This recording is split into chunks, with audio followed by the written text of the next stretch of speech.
Hello everyone. इस video में हम जो इकोनॉमिक्स है उसके लास्ट के 6 मंथ्स करंट अफेयर्स कवर करेंगे। एक पार्ट मैं ऑलरेडी अपलोड कर चुका हूं जिसमें हमने अप्रैल, मई और जून के करंट अफेयर्स कवर कर लिए थे 72nd बीपीएससी के लिए। अभी इसमें हम कवर करेंगे जैन, फेब, मार्च, यानी कि साल के शुरुआत के जो 3 महीने हैं उसके करंट अफेयर्स कवर करेंगे। ठीक है, चलिए लेट्स स्टार्ट। फर्स्ट है इंटरनेशनलाइजेशन ऑफ रूपी। अब देखो सीधा सा मतलब समझो। पहले हम इंटरनेशनल ट्रेड में डॉलर यूज कर रहे थे, डॉलर की जगह पे हम यूज करना चाह रहे हैं रुपी। डॉलर का यूज कम करना चाह रहे हैं, इसको बोलते हैं डी डॉलराइजेशन। ठीक है, और रुपी का जो यूज है वो बढ़ाना चाह रहे हैं, इसको बोलते हैं हम इंटरनेशनलाइजेशन ऑफ रुपी। इसके कंटेक्स्ट में एक रीसेंट प्रोजेक्ट स्पेक्ट्रा भी था।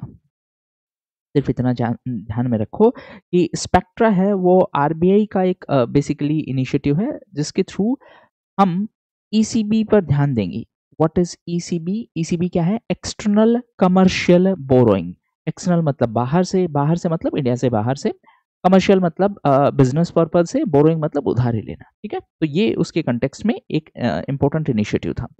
अब यहाँ पे एक और चीज समझेंगे, दो अलग टाइप के अकाउंट होते हैं जिससे हम रुपी का यूज है वो बढ़ाना चाह रहे हैं। एक है स्पेशल एनआरआई रुपी अकाउंट। देखो मतलब समझो इसका, एनआरआई कौन है? Non resident Indian. उनको अगर इंडिया में अगर कुछ रुपी में ट्रांजैक्शन करना है तो ये जो बैंक अकाउंट है ये उन लोगों के लिए। Just a second. हाँ, तो ये जो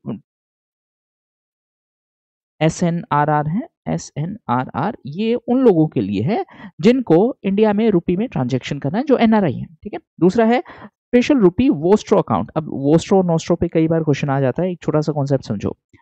अगर मान लेते हैं लेट्स से रशिया का कोई बैंक है, रशिया का बैंक है लेट्स से एबीसी। एबीसी ने इंडिया में एसबीआई में अपना अकाउंट खोला है, बाहर के बैंक ने इंडिया के बैंक में अपना अकाउंट खोला है, इस चीज को हम बोलते हैं वोस्ट्रो। इसका उल्टा क्या हो जाएगा? इसका उल्टा हो जाएगा नोस्ट्रो। नोस्ट्रो का मतलब क्या है? एसबीआई ने उनके एबीसी में अपना बैंक अकाउंट खोला है। ठीक है, ये बात हुई वोस्ट्रो और नोस्ट्रो की। ठीक, ओके। नेक्स्ट है बेस ईयर रिवीजन। सो डब्ल्यूपीआई क्या है? Wholesale price index. उसका बेस ईयर अभी 11-12 है, उसको 22-23 रिवाइज करने के लिए एक कमेटी का सेटअप किया गया है, प्रोफेसर रमेश चंद कमेटी। 3-4 चीजें इसमें समझो। पहली बात, डब्ल्यूपीआई में सिर्फ गुड्स कवर होते हैं, सर्विसेज कवर नहीं होती है, पहला क्वेश्चन जो है। ठीक है, दूसरी बात, एक और ये कमेटी एक और चीज पे भी ध्यान देगी, क्या हम डब्ल्यूपीआई से पीपीआई पे स्विच हो जाएं? देखो सीपीआई क्या है? Consumer price index. डब्ल्यूपीआई क्या है? Wholesale price index. सीपीआई मतलब रिटेल जो पर्सन है, जो कॉमन पर्सन है उसके लिए कितना प्राइस चेंज हुआ है। डब्ल्यूपीआई मतलब बल्क लेवल पे कितना प्राइस चेंज हुआ है। और पीपीआई है प्रोड्यूसर के हिसाब से। हमारी कंट्री में पीपीआई नहीं होता है, तो उसी पे स्विच होने के लिए ये कमेटी एनालाइज करेगी कि हमें स्विच होना चाहिए या नहीं होना चाहिए। नेक्स्ट है फिस्कल हेल्थ इंडेक्स। फिस्कल मतलब पैसे से रिलेटेड है, हम सरकार, अलग अलग स्टेट गवर्नमेंट का फाइनेंशियल पोजीशन कैसा है उसके लिए। अब इसके कुछ पैरामीटर्स हैं। देखो इस इंडेक्स के पैरामीटर्स की बात करूं, क्वालिटी ऑफ एक्सपेंडिचर पहला पैरामीटर है। क्वालिटी ऑफ एक्सपेंडिचर का बेसिक मतलब ये है कि आप जो पैसा खर्च कर रहे हो किस टाइप का एक्सपेंडिचर, रेवेन्यू है, कैपिटल है, बेसिक बेसिक टर्म्स है, आपको पता होनी चाहिए। कैपिटल एक्सपेंडिचर से एसेट बनेगा, वो लॉन्ग टर्म इन्वेस्टमेंट है। दूसरा है रेवेन्यू मोबिलाइजेशन, पैसे कमा कैसे रहे हैं, खुद का कितना रेवेन्यू है स्टेट का। ठीक है, और उसके जीएसडीपी के कंपैरिजन में और उसके खुद के एक्सपेंडिचर के कंपैरिजन में। थर्ड है फिस्कल प्रूडेंस, मतलब कितना सावधानी रख रहे हैं। प्रूडेंस का मतलब है सावधानी, केयरफुल होके।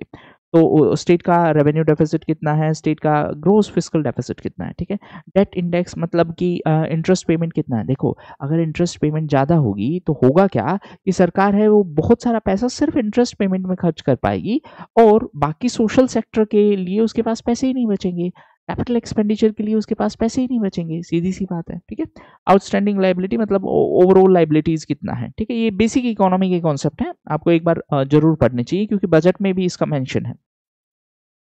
डेट सस्टेनेबिलिटी की, क्या हम उस जो लोन हमने लिया उसको टाइम से रीपे कर पाएंगे। ठीक है, तो growth rate of GSDP minus growth rate of interest payment. देखो अगर सिंपल सी बात बताऊं, अगर जीएसडीपी है वो 5% से ग्रो हुआ और मेरा इंटरेस्ट ग्रोथ रेट 6% है, तो हर बार क्या होगा, मेरे को और उधार लेना पड़ेगा जस्ट टू पे द इंटरेस्ट ऑन टाइम।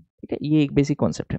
हाँ, अब इसमें चार कैटेगरी हैं। कौन कौन सी चार category? Achiever, front runner, achiever का स्कोर 50 से ज़्यादा, फ्रंट रनर का 40 से 50 के बीच में, परफॉर्मर का स्कोर 25 से 40 के बीच में और एस्पिरेशनल का 25 से नीचे है। इस टाइप के क्वेश्चन आजकल पूछे जाते हैं। पहले सिर्फ रैंकिंग पूछा जाता था, लेकिन अब ये कैटेगरी वाइज क्वेश्चन पूछे जाते हैं बड़ा फ्रीक्वेंटली। इस रिपोर्ट में टोटल 18 स्टेट्स की बात की गई है। हिमालयन स्टेट्स को और स्पेशल कैटेगरी स्टेट्स को इसमें एक्सक्लूड किया गया है, ठीक है।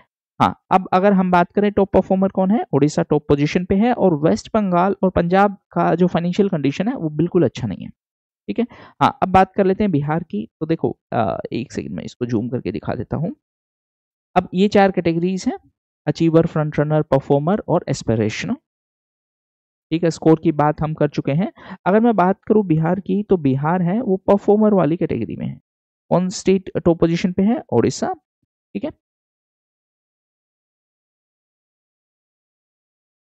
हाँ, जस्ट ए सेकेंड। तो ये देखो बिहार है वो 13th पोजीशन पे है, परफॉर्मर कैटेगरी में है, ठीक।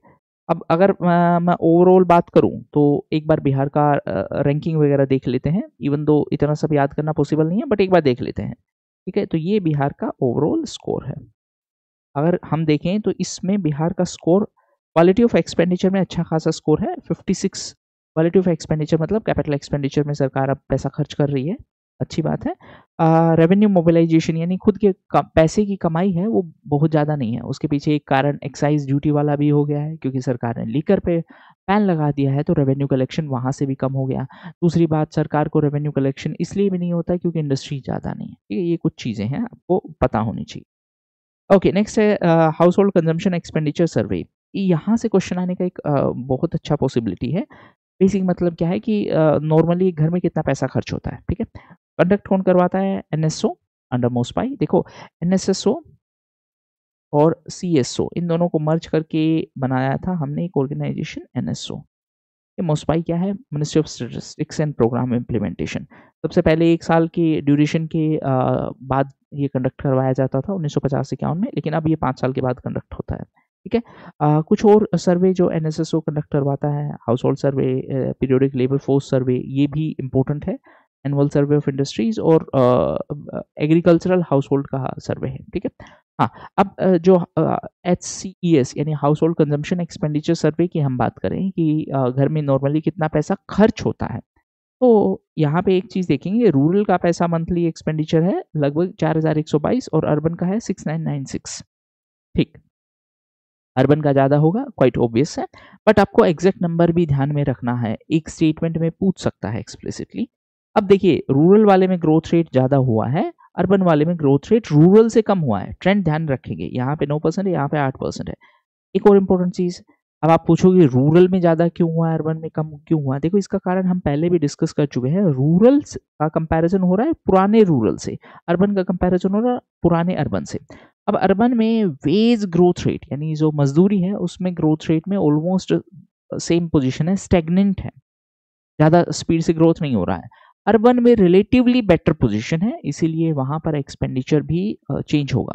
देखो, everything is driven by your income. अगर आपकी इनकम अच्छी होगी, आपका फूड चॉइसेस चेंज होगा, आपका ओवरऑल कंजम्पशन चेंज होगा, ठीक है।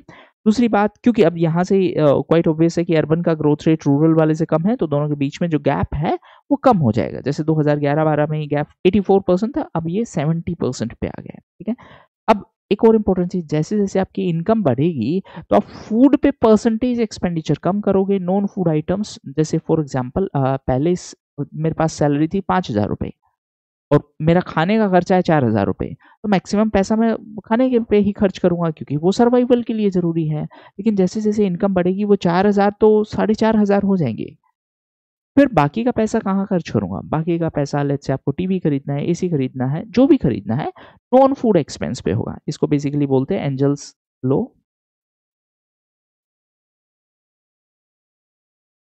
ठीक है।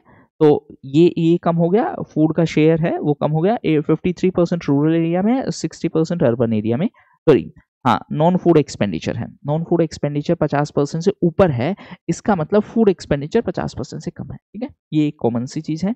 अब जीनी कोफिशिएंट है, बेसिकली इसका मतलब है कि सोसाइटी में इनइक्वालिटी कितना है। 0 का मतलब है सब बराबर है, 1 का मतलब है सब सारा जो पैसा है वो एक के पास है। तो रूरल एरियाज में ये है 0.237 और अर्बन में 0.284, इससे इनइक्वालिटी कम हुई है।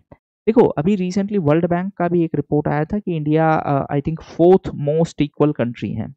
एक चीज ध्यान रखेंगे, ये कंजम्पशन बेसिस पे है। कंजम्पशन बेसिस पे होने का मतलब क्या है? इसका मतलब है हम कितना कंज्यूम कर रहे हैं, इनकम और वेल्थ बेसिस पे नहीं है। इनफैक्ट ये इसका क्रिटिसिज्म भी है। ठीक है, ओके अगर मैं बात करूं कि सबसे ज़्यादा मंथली एक्सपेंडिचर कहाँ पे है, कौन से स्टेट में है, तो ये सिक्किम है और सबसे कम किस में है? छत्तीसगढ़ में है। ठीक है, नेक्स्ट है सीबीडीसी। सीबीडीसी मतलब क्या? देखो क्रिप्टो करेंसी है, मतलब हिडन है और ये नॉन रेगुलेटेड है। नॉन रेगुलेटेड मतलब कोई रेगुलेट नहीं कर रहा, सेंट्रल बैंक रेगुलेट नहीं कर रहा। जैसे अपने केस में रुपए केस में आरबीआई रेगुलेट करता है। अगर सेंट्रल बैंक रेगुलेट करते हैं तो उस डिजिटल करेंसी को हम बोलते थे CBDC, central bank digital currency. ठीक है, रिसेंटली यूएस ने अनाउंस किया है कि वो एक बेसिकली 2 इनिशिएटिव अनाउंस किए हैं। एक तो उन्होंने अपना क्रिप्टो रिजर्व अनाउंस किया है। क्रिप्टो रिजर्व, रिजर्व का मतलब देखो इसको ऐसे समझो, मान लेते हैं एक अलमीरा है, उस अलमीरा में आप अलग अलग क्रिप्टो रखोगे। जैसे अलमीरा में आप कपड़े रखते हो, उसी तरीके से कपड़े की बजाय हम क्रिप्टो करेंसीज रखेंगे, इसको बोलते हैं क्रिप्टो रिजर्व। अब यहाँ से 2 इंपॉर्टेंट चीजें आपको ध्यान में रखना है। पहले यूएस अपने सीबीडीसी पे काम कर रहा था, मतलब उनका सेंट्रल बैंक अपनी डिजिटल करेंसी बनाने वाला था, बट ट्रंप ने उस डिसीजन को स्टॉप कर दिया। पहली बात, इसका मतलब है अब वो नॉन रेगुलेटेड डिजिटल करेंसीज पे ज्यादा फोकस कर रहे हैं। सीबीडीसी तो रेगुलेटेड है, सेंट्रल बैंक है पर्टिकुलर कंट्री का, वो रेगुलेट करेगा। ठीक है, इसके कंटेक्स्ट में एक और चीज ध्यान रखना, डोज। डोज कॉइन जो कि इलोन मस्क बैक्ड एक क्रिप्टो करेंसी है और इसी के नाम से ये उन्होंने एक डिपार्टमेंट ऑफ गवर्नमेंट एफिशिएंसी भी रखा था। जब ट्रंप है प्रेसिडेंट बने थे तो उन्होंने ये डिपार्टमेंट बनाया था कि हम सरकार को और एफिशिएंट बनाएंगे। और फिर धीरे धीरे हुआ क्या कि ट्रंप और जो एलोन मस्क है उसके बीच में कन्फ्लिक्ट हुआ और बाद में फिर यहाँ पे प्रॉब्लम आना शुरू हो गया। आगे का स्टोरी आप जानते हो। डोज का मतलब क्या है? Department of government efficiency. किसने बनाया? यूएस ने बनाया था। ठीक है, इतना ध्यान रखना। नेक्स्ट है बाहामास का सैंड डॉलर है, वो पहला कंट्री बना है बाहामास जिन्होंने सीबीडीसी लॉन्च किया था 2020 में। ठीक है, बाहामास कौन सा है? ये कसिनो रॉयल मूवी वाला जो सीन है वो बाहामास का ही है। ठीक है, मूवी अच्छे से ध्यान से देखा करो, मतलब ऑब्वियसली क्वेश्चन सोल्व करने के लिए नहीं, एंटरटेनमेंट के लिए। ठीक है, ओके नेक्स्ट है ईस्टर्न कैरिबियन करेंसी यूनियन, जिसका करेंसी का नाम है डी कैश। ये पहला करेंसी यूनियन बना है जिन्होंने अपना blockchain based crypto currency, blockchain based digital currency launch किया। ये दोनों फैक्चुअल इन्फॉर्मेशन है, क्वेश्चन पूछ सकता है। हाँ, यहाँ पे एक और चीज आप कवर कर लेना, किस कंट्री ने सॉरी इसको बिटकॉइन को ऑफिशियली अलाउ कर दिया है for transaction of payments. RBI की बात करूं तो आरबीआई ने भी ई रूपी लॉन्च कर दिया है। देखो ई रूपी का मतलब क्या है? ये फिजिकल नोट है, इसका डिजिटल वर्जन को हमने नाम दे दिया ई रूपी। तो जैसे 500 का नोट है उसी का डिजिटल वर्जन है, उसको ई रूपी बोलते हैं। 500 का नोट आरबीआई के लिए एक लीगल टेंडर है, मतलब आरबीआई के लिए तो एक लाइबिलिटी है और पब्लिक के लिए एक लीगल टेंडर है। लाइबिलिटी क्यों है? क्योंकि 500 के नोट का टोटल खर्चा मान लेते हैं 10 रुपए है, सरकार ने कितना लिखा उस पर? 500, डिफरेंस कितने का हुआ? 490 का। इसीलिए आरबीआई को नीचे साइन करके देना पड़ता है कि हाँ अगर ये नोट आप वापस लेके आओगे तो जितना उस पर लिखा हुआ है उतना वैल्यू आपको मिल जाएगा।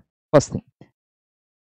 अब इसके बीच का जो डिफरेंस होता है उसको सीनोराज बोलते हैं। एक बेसिक कॉन्सेप्ट है, आप बैंकिंग में पढ़े भी होंगे, शायद नहीं पढ़े तो पढ़ना चाहिए, क्योंकि रिसेंटली जो यूपीएससी का प्रीलिम्स हुआ था उसमें भी ये क्वेश्चन आया था। ओके, सेकंड जो चीज है कि ये लीगल टेंडर का क्या कॉन्सेप्ट है? लीगल टेंडर का मतलब क्या है कि अगर मैं नहीं, अगर आप मेरे को पेमेंट दे रहे हो तो मैं उसको मना नहीं कर सकता हूँ। वैसे तो मैं किसी पेमेंट को मना नहीं करता हूँ, बट इस केस में पेमेंट को मना नहीं कर सकता हूँ। ठीक है, मान लेते हैं लेट्स से आप मेरे को ऑनलाइन पेमेंट कर रहे हो, तो उस केस में मना कर सकता हूँ, लेकिन रुपी को मना नहीं कर सकता क्योंकि ये लीगल टेंडर है। ठीक है, ये इसका मतलब है। लीगल टेंडर पे भी पहले यूपीएससी और स्टेट पीसीएस दोनों में क्वेश्चन आ चुके हैं, तो एक बार उसको ध्यान से समझ लेना। ठीक है, तो ये लाइबिलिटी भी है और लीगल टेंडर भी, ठीक है। हाँ, इसके कंटेक्स्ट में एक और टर्म है रेगुलेटरी सैंडबॉक्स। ये भी CAPF के एक उसमें क्वेश्चन आ चुका है। रेगुलेटरी सैंडबॉक्स का मतलब एक कंट्रोल्ड एनवायरनमेंट है। थोड़ा सिंप्लीफाई करके बताता हूँ, टेक्निकली शायद सही नहीं हो। आपने एक नया ऐप लॉन्च किया है, ऐप के अंदर एक नया फीचर लॉन्च किया है, लेकिन कैसे काम करेगा ये आपको भी नहीं पता, तो टेस्टिंग करनी पड़ेगी। इस कंट्रोल्ड एनवायरनमेंट में टेस्टिंग के लिए जो प्लेटफॉर्म है उसको हम बोलते हैं रेगुलेटरी सैंडबॉक्स।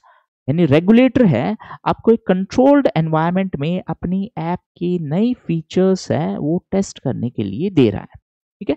कंट्रोल्ड एनवायरनमेंट का मतलब है कॉमन मैन के लिए नहीं है ओपन अभी, ठीक। हाँ, वो है रेगुलेटरी सैंडबॉक्स। अब बैंकिंग की बात है तो बैंकिंग के लिए रेगुलेटर कौन है? RBI, ठीक। हाँ, नेक्स्ट है ग्लोबल इकोनॉमी। तो उसके कंटेक्स्ट में देखो रेमिटांसेस की बात है। रेमिटांस मतलब आपके भाई बंधु हैं, मेरे भी भाई बंधु, अगर किसी दूसरी कंट्री में गए, वहां से उन्होंने पैसा कमाया और वापस इंडिया भेजा, दैट इज रेमिटांस। इसमें दो इंपॉर्टेंट चीज, इंडिया वर्ल्ड का लार्जेस्ट रिसिपिएंट है रेमिटांसेस के मामले में, और हमने लगभग $129 बिलियन का रेमिटांस रिसीव किया था, ठीक है, 2024 में। दूसरी बात, चाइना का शेयर है रेमिटांसेस में कम होता जा रहा है, 5% के करीब है। हमारा आई थिंक एग्जैक्टली तो मेरे को ध्यान में नहीं है, बट रफली 14% है, ठीक है।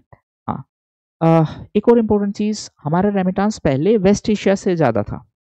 वेस्ट एशिया मतलब मिडिल ईस्ट वाली कंट्रीज, अब ये एडवांस्ड इकोनॉमीज से ज्यादा हो गया। एडवांस्ड इकोनॉमी का मतलब क्या है? इसका मतलब countries like US, countries like UK।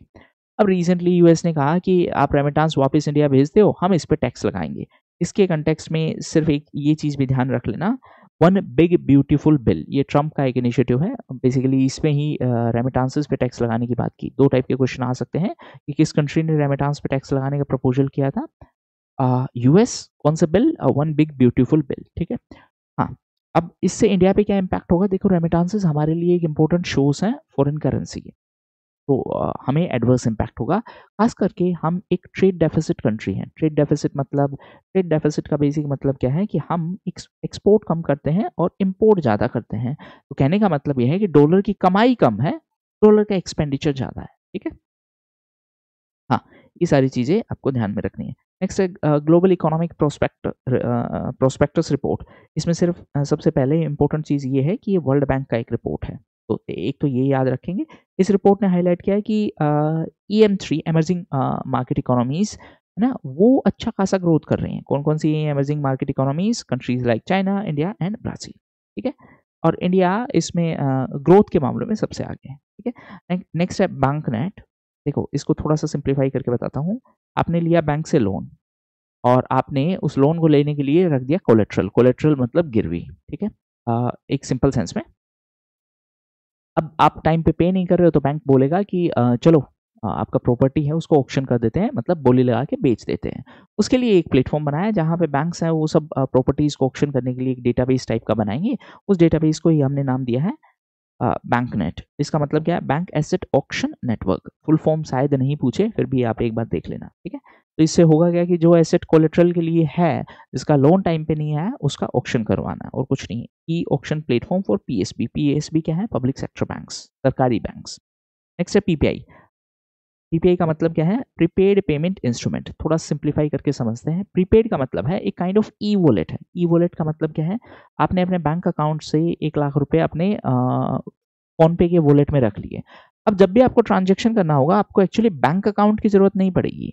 आप अपने इस डिजिटल वॉलेट के, डिजिटल वॉलेट मतलब नॉर्मल जो वॉलेट है आपका फिजिकल वॉलेट है, अगर आपने फोन पे वाला ही वॉलेट यूज किया, इसको डिजिटल बोल दिया। क्यों? क्योंकि रियल में तो एग्जिस्ट नहीं करता है, ठीक है। हाँ, तो इसके थ्रू अब UPI पेमेंट भी हो पाएंगी।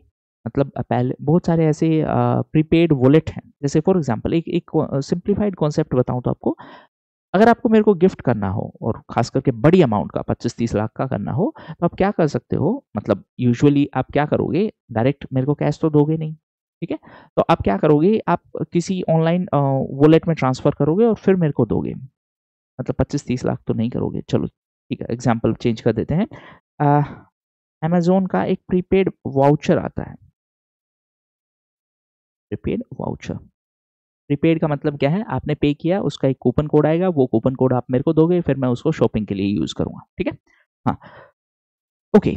तो इस टाइप के वॉलेट के लिए अब यूपीआई पेमेंट भी अलाउड है। मतलब जिन कंपनीज ने इस टाइप का वॉलेट बनाया था ना, तो पहले उनके पास में यूपीआई पेमेंट का परमिशन नहीं था।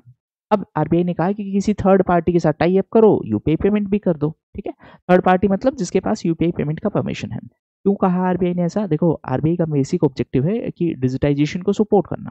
ठीक है, तो इसीलिए जहां पर भी पॉसिबल है उसको सपोर्ट किया जा रहा है। ठीक, मैं तो सिर्फ इतना पूछ सकता है कि are PPI allowed to use this UPI based payment? Yes, now they are, previously they were not. Next है ओपन मार्केट सेल स्कीम। इसको सिंपल तरीके से समझते हैं। एफसीआई है फूड कॉर्पोरेशन ऑफ इंडिया। वो अनाज खरीदती है, फिर उसी अनाज को NFSA that is national food security act के थ्रू डिस्ट्रीब्यूट किया जाता है। अब मान लेते हैं, ओवर सिंप्लीफाइड सेंस में मान लेते हैं, रिक्वायरमेंट है 50 किलो की, एफसीआई ने 75 किलो खरीदा। क्यों खरीदा? क्योंकि हो सकता है रिक्वायरमेंट चेंज हो जाए, तो एक बफर स्टॉक रखती है। बफर मतलब एक्स्ट्रा रखती है, सरप्लस रखती है। अब अगर अपने पास ही पड़ा रहेगा वो सरप्लस, और अगर रिक्वायरमेंट नहीं आई, रिक्वायरमेंट थी 50, हमने खरीदा 75, एक्स्ट्रा 25 है। अब अगर इसको एफसीआई बचा के रखेगी तो ये वेस्ट हो जाएगा, तो एफसीआई क्या करती है, इसको बेच देती है ओपन मार्केट में। इस स्कीम को हम बोलते हैं open market sale scheme. Concept समझो, बाकी सारी चीजें एक एक कहानी की तरह आपके माइंड में रहेगी। क्वेश्चन आएगा आप कर दोगे, सिर्फ एक लाइन में उसका कॉन्सेप्ट होना चाहिए, वो भी इस सिंपल लैंग्वेज में कि अगर आपको कोई बच्चा भी पूछे तो आप उसको एक्सप्लेन कर पाओ। तो OMSS that is open market sale scheme क्या है? एफसीआई जो एक्स्ट्रा सरप्लस बचा के रखती है उसको ओपन मार्केट में सेल कर सकती है। एग्जामिनर आपको कैसे फंसा सकता है कि ये तो गोल्ड की सेल के लिए है, या गवर्नमेंट सिक्योरिटीज की सेल के लिए है, या फिर कुछ भी ऐसा ऑक्शन्ड प्रॉपर्टीज की सेल के लिए है, जो कोलेट्रल के लिए दिया था बैंक के लिए, जो हमने थोड़ी देर पहले पढ़ा। बट ये किसकी सेल के लिए? एफसीआई ने जो एक्स्ट्रा फूड ग्रेन्स खरीदे उसकी सेल के लिए। ठीक है, नेक्स्ट प्रोजेक्ट विस्तार। देखो, प्रोजेक्ट विस्तार का एक लाइन में ही मतलब समझो, जो एग्रीकल्चरल रिसोर्सेज हैं, लेट्स से कल्टीवेटर है, ट्रैक्टर है, इन रिसोर्सेज को शेयर करने के लिए ये एक प्लेटफॉर्म है। इसका इनिशिएटिव है आईआईटी मद्रास और ministry of agriculture. Agricultural resources को शेयर क्यों करना है? देखो, फार्मर्स हैं छोटे किसान, मेजोरिटी ऑफ फार्मर्स हैं वो छोटे किसान हैं, इतना पैसा है नहीं कि हर चीज खरीद सकें, तो क्यों ना हम उनके बीच में शेयरिंग करवा दें। थोड़ा सा और सिंप्लीफाइड वे में बताऊं तो लेट्स से मेरे को जाना है यहाँ से, लेट्स से 100 किलोमीटर्स, कार मेरे पास है नहीं मान लेते हैं। ठीक है, हाँ, तो फिर मैं क्या कर सकता हूँ, मैं कैब शेयरिंग का कॉन्सेप्ट यूज कर सकता हूँ। कैब शेयरिंग का मतलब क्या है कि मैं वहां तक जाऊंगा, जितना किराया बनेगा वो दे दूंगा, मेरे को कार खरीदने की जरूरत नहीं है। उसी तरीके से फार्मर को एग्रीकल्चरल रिसोर्सेज खरीदने की जरूरत नहीं है, वो रेंट पे ले सकते हैं। ये इस प्रोजेक्ट का इनिशिएटिव है। मतलब इतना ध्यान में रखो किस चीज से रिलेटेड है। ठीक है, नेक्स्ट है लीड्स इंडेक्स। अब देखो, सबसे पहले तो लीड्स है, ये लॉजिस्टिक्स से रिलेटेड है। लॉजिस्टिक का मतलब क्या है? एक जगह से दूसरी जगह सामान पहुंचाना, सिंप्लीफाइड सेंस में। कौन रिलीज करता है? ये ministry of commerce and industry release करती है। एग्जामिनर आपको फंसा सकता है कि ये नीति आयोग रिलीज करता है, ये चीज ध्यान रखना। अब इसमें 4 पैरामीटर्स के बेसिस पे इंडेक्स रिलीज होती है। Sustainable logistic. सस्टेनेबल लॉजिस्टिक का मतलब है कि एनवायरनमेंट पे उसका एडवर्स इंपैक्ट ना हो। जैसे फॉर एग्जांपल आपने ग्रीन शिपिंग करके सुना होगा, मतलब एनवायरनमेंट फ्रेंडली शिपिंग। सेकेंड है लॉजिस्टिक इंफ्रास्ट्रक्चर, हमारे पास पोर्ट्स कैसी हैं, कनेक्टिविटी कैसी है, रेलवे इंफ्रास्ट्रक्चर कैसा है। थर्ड है लॉजिस्टिक सर्विसेज की इंफ्रास्ट्रक्चर के बाद वो सर्विसेज कैसी हैं। रेलवे का नेटवर्क तो बना दिया, बट पता चले ट्रेन है वो 36 आवर्स लेट है, तो वो सर्विसेज कैसी हैं। और रेगुलेटरी एनवायरनमेंट कैसा है, कि ओवरऑल रेगुलेशन कैसा है। एक्सेसिव रेगुलेशन है उसकी वजह से भी ग्रोथ रुकेगा, और वेरी लो रेगुलेशन है उसकी वजह से भी परफॉर्मेंस पुअर होगी। ठीक है, अब इसमें स्टेट्स को कैटेगरी में डिवाइड किया गया है। कोस्टल वाले state, land locked state, north east state, union territories. 3 categories की बात की है, अचीवर्स, फास्ट मूवर्स और एस्पायरेंट्स। अब लीड्स का फुल फॉर्म और समझ लो एक बार।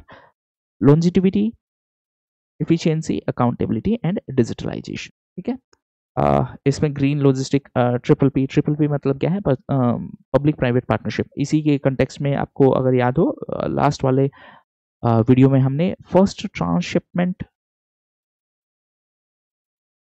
पोर्ट की बात की थी। ठीक, ओके, हाँ। नेक्स्ट है एंटिटी लॉकर। देखो, डिजी लॉकर नाम का एक चीज आपने सुना होगा, नहीं भी सुना तो जैसे गूगल ड्राइव सुना होगा, ऑफकोर्स सुना होगा, वैसा ही सरकारी एक इनिशिएटिव है डिजी लॉकर। अब वो डिजी लॉकर तो आपके और मेरे जैसे कॉमन पीपल के लिए है। अब अगर कंपनीज को भी वैसा फैसिलिटी चाहिए तो उसके लिए सरकार ने ये इनिशिएटिव अनाउंस किया है, एंटिटी लॉकर। एंटिटी मतलब यहाँ पे कंपनीज के लिए हम क्लाउड स्टोरेज की बात कर रहे हैं। क्लाउड स्टोरेज का मतलब क्या है?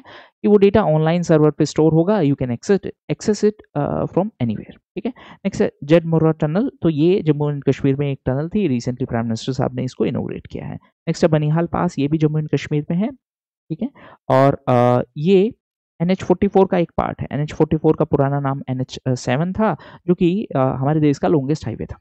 ठीक है, नेक्स्ट है अंजीखात ब्रिज। अंजीखात ब्रिज है वो first cable stayed rail bridge है। केबल स्टेड का मतलब क्या है, ये पॉइंट ए है, ये पॉइंट बी है, इस पे ब्रिज बनाया है, यहाँ पे खाई है। ठीक है, तो हमने ब्रिज को बनाने के लिए केबल लगाई है और फिर उससे इसको हैंग कर दिया है। ठीक है, इसको बोलते हैं केबल स्टेड ब्रिज।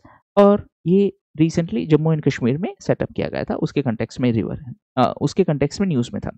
ये अंजी रिवर के ऊपर है, नाम से ही पता चल रहा है अंजी से रिलेटेड कुछ ना कुछ कनेक्शन है, जो कि चिनाब रिवर की एक ट्रिब्यूटरी है। अगेन जम्मू एंड कश्मीर की बात है।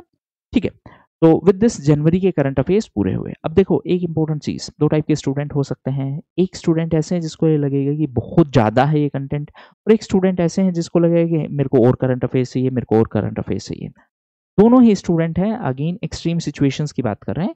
थोड़ा सा शांति से सोचो। अगर आपको इतना सब पता है, हर महीने की एक सब्जेक्ट के बारे में इतना पता है, तो वो PhD करके थोड़े जाओगे। इतना है उसको अच्छे से रिवाइज करो शांति से, बस हो जाएगा काम। नहीं भी आएगा, कुछ रैंडम इन्फॉर्मेशन से क्वेश्चन पूछेगा, तो ये समझ के चलो कि दूसरे वाला स्टूडेंट है अपने साथ चिप नहीं लेके जा रहा है, तब until unless it is allowed. ठीक है, तो अज्यूम करके चलो कि नॉर्मल ह्यूमन बीइंग कितना याद रख सकता है। ठीक है, ऑफकोर्स कुछ एक्स्ट्रा ऑर्डिनरी स्टूडेंट होंगे जो मतलब सब कुछ रट के जाएंगे, बट यूजुअली उन एक्स्ट्रा ऑर्डिनरी की वजह से कट ऑफ है वो हैम्पर नहीं होती है। कट ऑफ हैम्पर कब होगी, तो मेजोरिटी ऑफ क्राउड को वो क्वेश्चन आता हो और आपको नहीं आता। ठीक है, हाँ। नेक्स्ट है mutual credit guarantee scheme for MSME। देखो MSME क्या है, माइक्रो स्मॉल मीडियम एंटरप्राइजेस, छोटे उद्योग हैं। इनके पास इतना एसेट है नहीं कि कोलेट्रल के लिए कुछ रख दें। अब अगर ये लोन लेने जाएंगे तो बैंक वाले बोल देंगे नहीं हम नहीं देंगे क्योंकि रिस्क ज़्यादा है। इसके केस में कोई क्रेडिट गारंटर होना चाहिए। क्रेडिट गारंटर का मतलब क्या है कि अगर MSME नहीं देगी तो हम वापस चुका देंगे।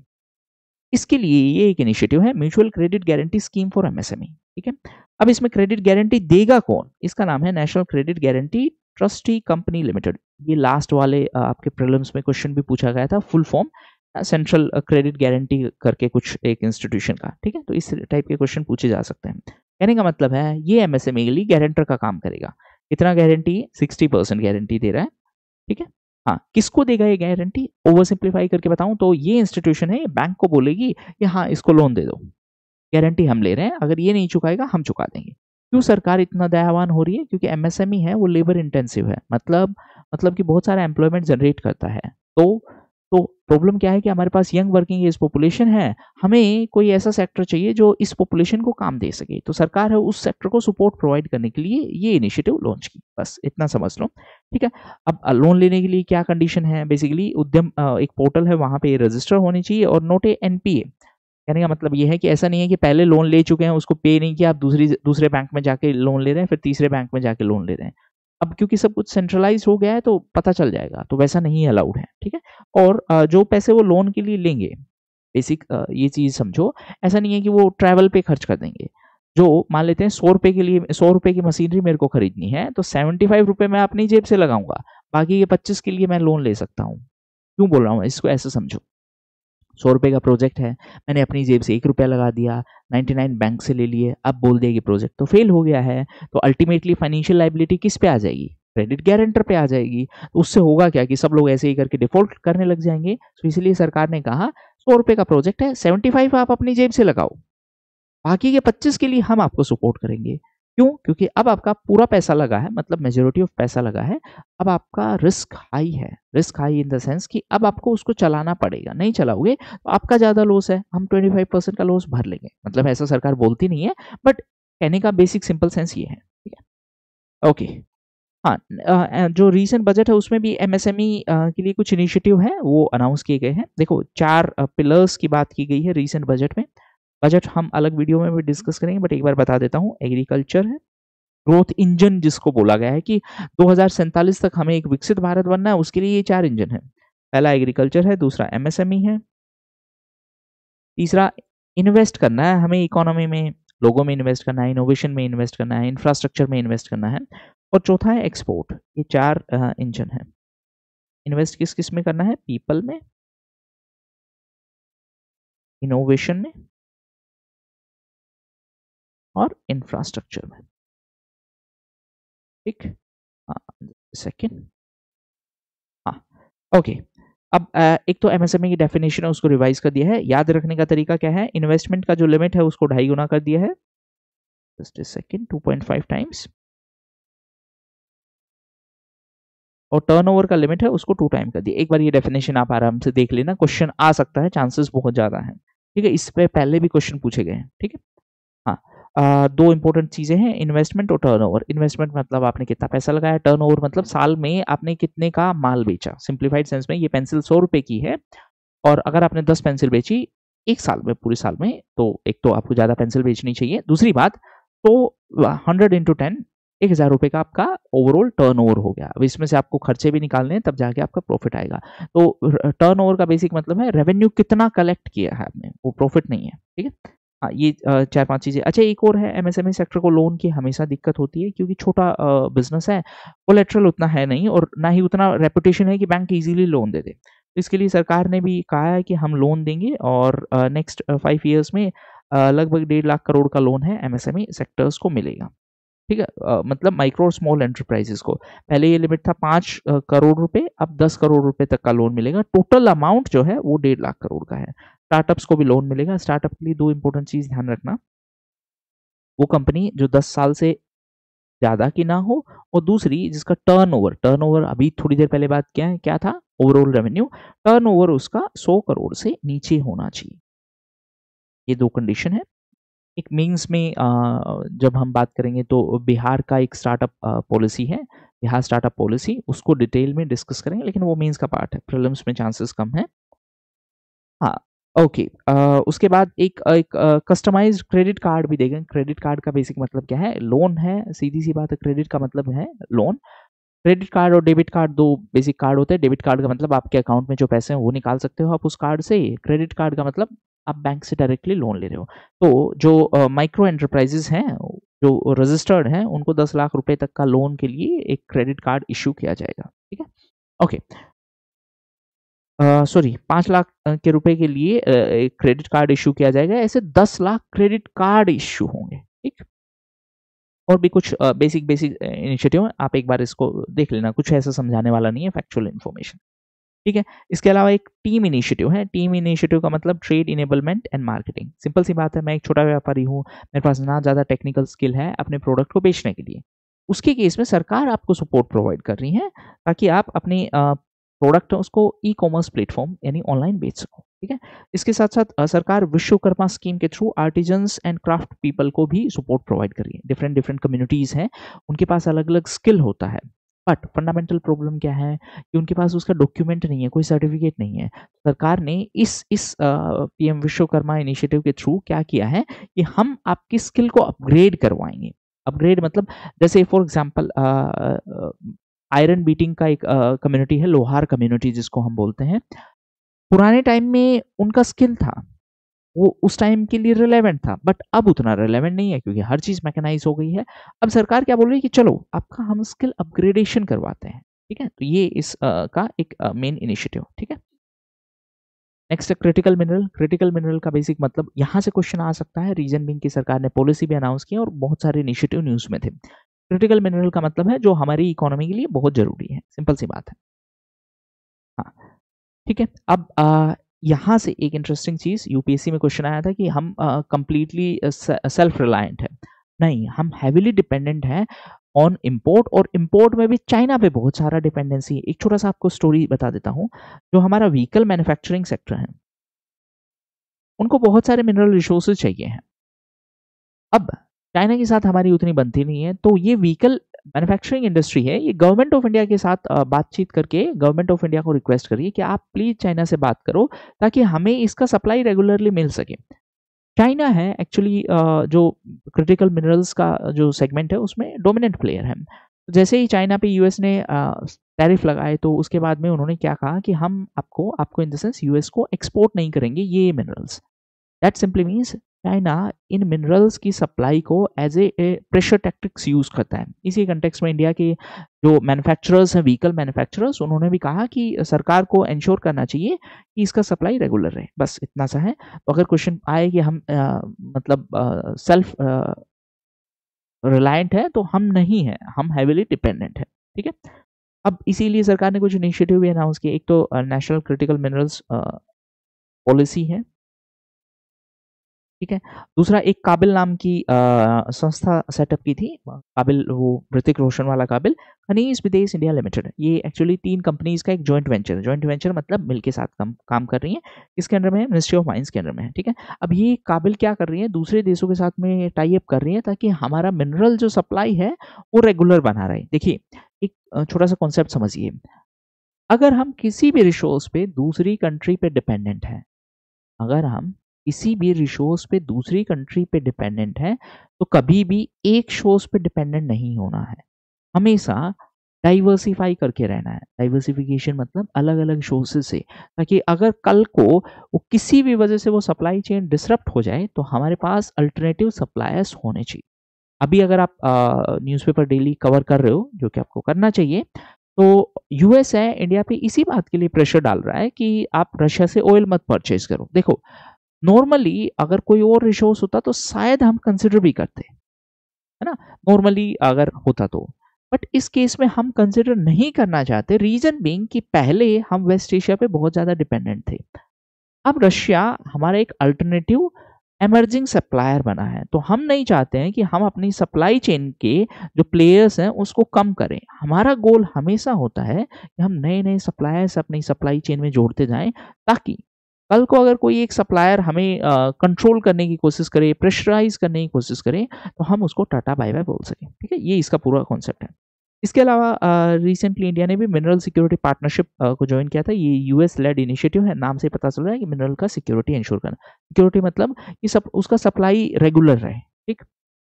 हाँ, next national critical mineral mission जो सरकार ने अभी अनाउंस किया है। अब आपको नाम से ही पता चल जाना चाहिए कि क्यों अनाउंस किया है, ताकि हम अपना इंपोर्ट डिपेंडेंसी है वो कम कर सकें। ठीक। ओके। ये 24-25 के बजट में अनाउंस किया गया था। अब इस पे एक empowered committee on critical minerals होगी, जो कि मिनिस्ट्री ऑफ माइंस है, उसके लिए एक एडमिनिस्ट्रेटिव मिनिस्ट्री होगी। मतलब ओवरसी करने का जो काम है वो मिनिस्ट्री ऑफ माइंस का है। अब देखो, इसमें एक छोटा सा प्रॉब्लम क्या है। क्रिटिकल मिनरल्स के साथ फंडामेंटल प्रॉब्लम क्या है कि पहले तो उसका डिस्कवरी करना पड़ेगा, मतलब है या नहीं है। फिर उसके बाद में उसको एक्सट्रैक्ट करना पड़ेगा। कई केसेस में ऐसा होता है कि मिनरल्स हैं बट उसको एक्सट्रैक्ट करना एक मतलब चैलेंजिंग टास्क होता है। ए, टेक्नोलॉजिकल डिसएडवांटेज की वजह से कि हमारे पास उतना एडवांस टेक्नोलॉजी नहीं है। दूसरा, उसमें एक्सट्रैक्शन में ही बहुत सारा पैसा लगेगा। इन सब इश्यूज के लिए हमने ये इनिशिएटिव लॉन्च किया है। इसमें एक्चुअली होगा क्या, एक टर्म मेंस के लिए अच्छा है। अब पढ़ लो, क्योंकि आपका अल्टीमेट गोल तो मेंस लिखना ही है ना। हाँ, तो टर्म क्या है, whole of the government approach. मतलब ऐसा नहीं है कि सरकार का सिर्फ एक मिनिस्ट्री या एक डिपार्टमेंट काम कर रहा है। सब डिपार्टमेंट आपस में कोऑर्डिनेट करके इस इनिशिएटिव के लिए काम करेंगे। ये इसका बेसिक मतलब है। अब मिनरल्स के कंटेक्स्ट में एक सिंपल सा चीज ध्यान में रखेंगे, MMDR। यूपीएससी में इसके बारे में कई बार क्वेश्चन आ चुका है।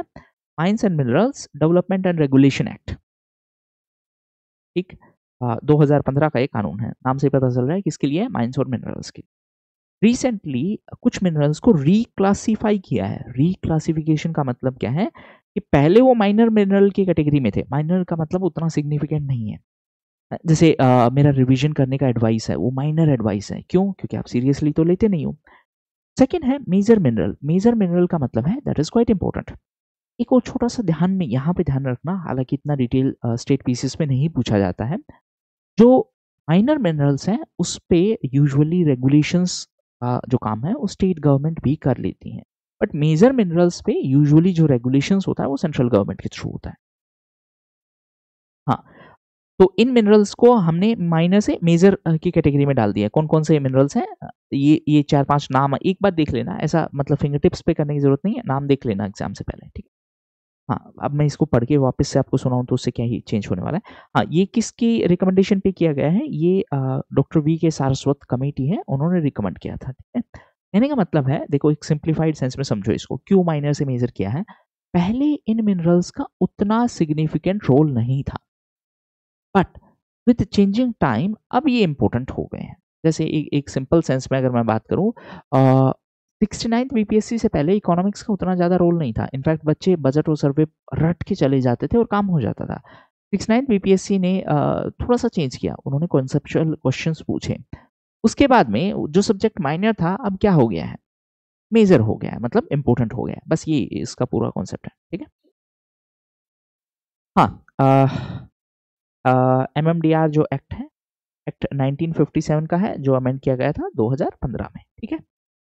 ओके, अब इसमें एक इम्पोर्टेंट चीज, माइनर मिनरल्स के कंटेक्स्ट में स्टेट गवर्नमेंट के पास पावर है रूल बनाने की। यहाँ से क्वेश्चन मैं इसलिए बोल रहा हूँ क्योंकि सरकार ने एक तो क्रिटिकल मिनरल मिशन लॉन्च किया है, दूसरा मिनरल के लिए सप्लाई चेन में बहुत सारे इश्यूज आए हैं, not only in context of India, also in context of USA, China की वजह से। तो वहां से क्वेश्चन आ सकता है, और इस पर्टिकुलर थीम पे यूपीएससी में क्वेश्चन आ चुका है। तो हो सकता है एग्जामिनर का मन करे हम भी इस बार अच्छा क्वेश्चन बनाएंगे, ना कि रैंडमली ये पूछें कि कितना हॉस्पिटल इनोग्रेट किया है।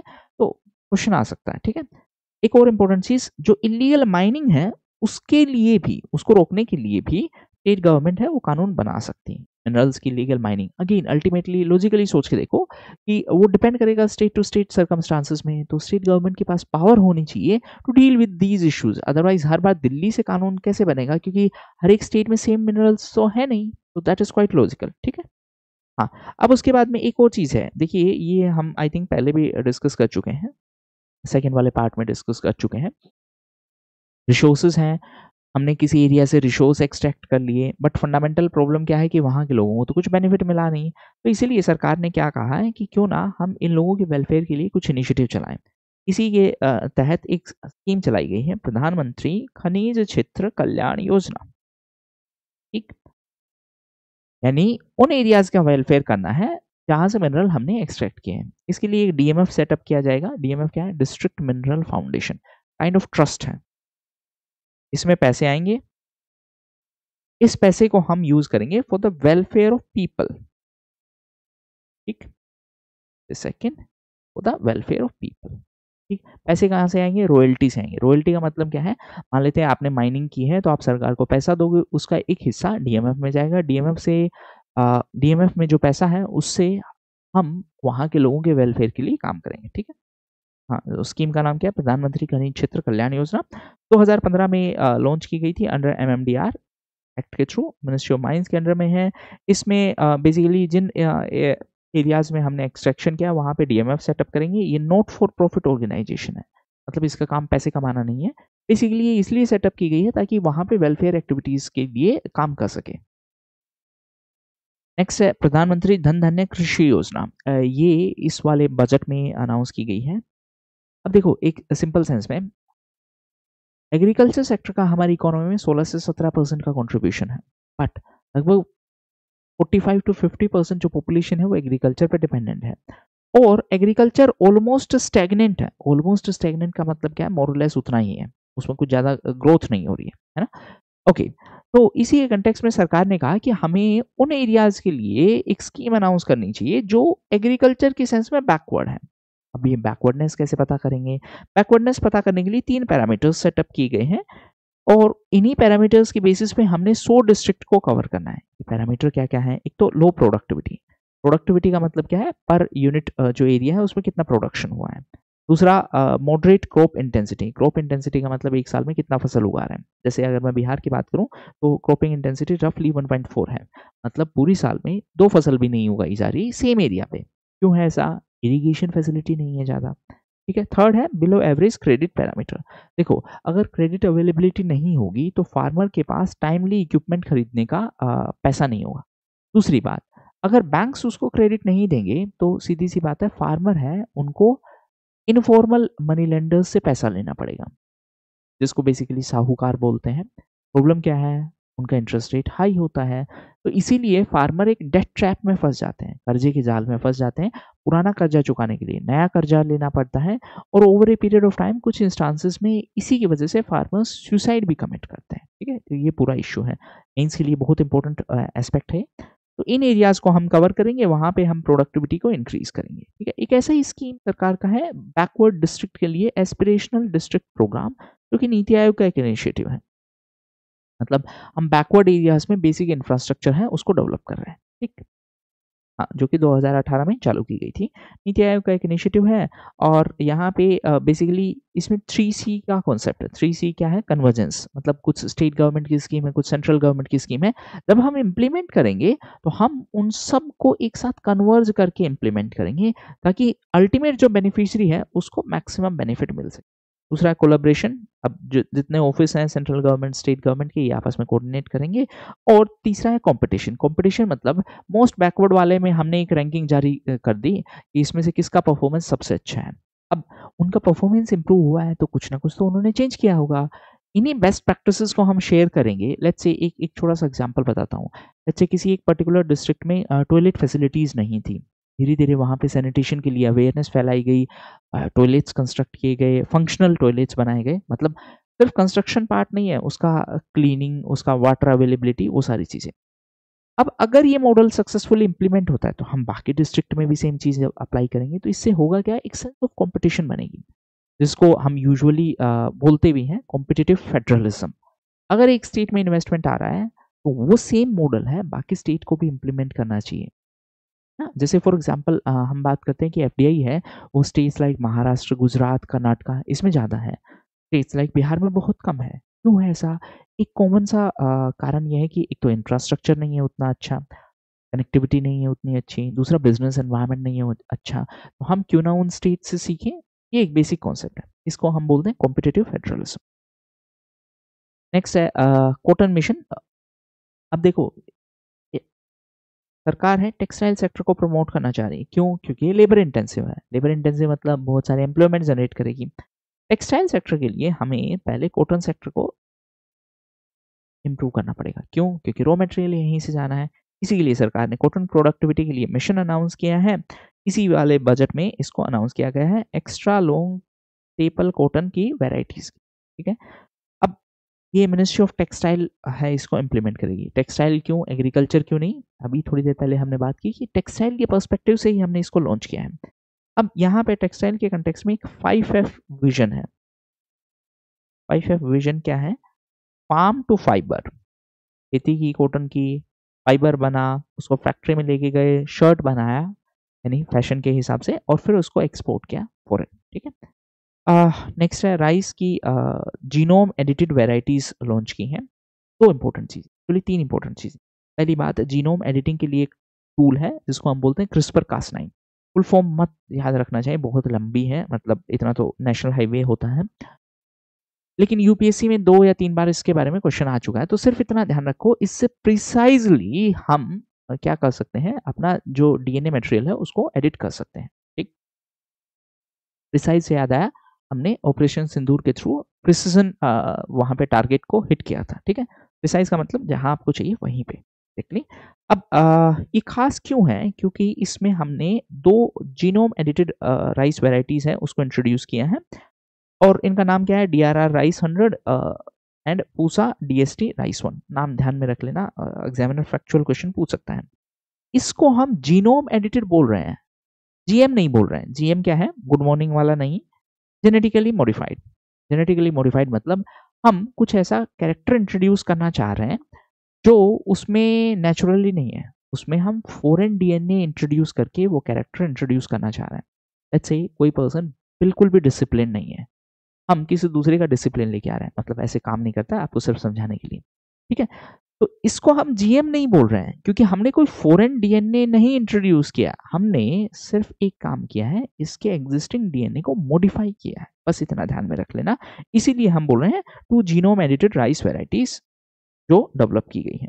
अब इनके साथ साथ एक और इम्पोर्टेंट चीज क्या है कि जीएम वाला भी देख लेते हैं। जीएम के कंटेक्स्ट में देखो, अभी तक सिर्फ एक ही क्रॉप है जिसको जीएम के लिए अप्रूवल मिला है, और उस क्रॉप का नाम है बीटी कॉटन। बीटी मतलब बैसिलस thuringiensis।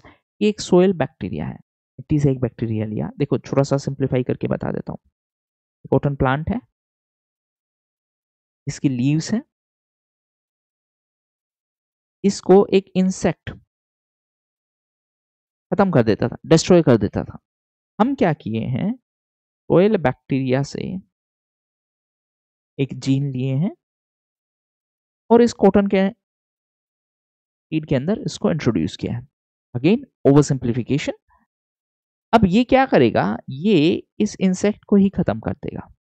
ना इंसेक्ट रहेगा ना हमारा कॉटन प्लांट है वो खराब होगा। That is the concept. ठीक है। एक और इंपॉर्टेंट चीज, पीटी कॉटन और जीएम क्रॉप्स है, उनके अप्रूवल के लिए एक बॉडी है जिसका नाम है GEAC. GEAC genetic engineering appraisal committee. इस पे क्वेश्चन आ सकता है आपका, साइंस एंड टेक्नोलॉजी में क्वेश्चन आ सकता है। रीजन बीइंग कि इस पे काफी कंट्रोवर्सी हुई थी। अगर आपने करंट अफेयर्स में पढ़ा हो, जीएम मस्टर्ड को अप्रूवल दिया गया था, बाद में सुप्रीम कोर्ट ने कहा कि अभी एडिक्वेट हमारे पास स्टडी रिपोर्ट नहीं है, इसका एडवर्स इम्पैक्ट हो सकता है। तो उस सब के कंटेक्स्ट में जीईएसी न्यूज़ में था। एक चीज़ बता ही देता हूँ यहाँ पे, एक एनवायरमेंट प्रोटेक्शन एक्ट है 1986 का, उसके हिसाब से इसको सेटअप किया गया है। ठीक है।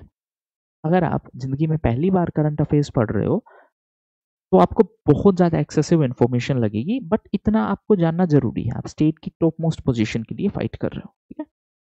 और इसीलिए आई यूजुअली रिक्वेस्ट कि हमेशा हमेशा अब से जब तक आप मतलब जिंदा हो, आपको न्यूज़पेपर पढ़ना पड़ेगा, अगर आप जेन्युइनली एक गुड एडमिनिस्ट्रेटर बनना चाहते हो तो। ठीक है।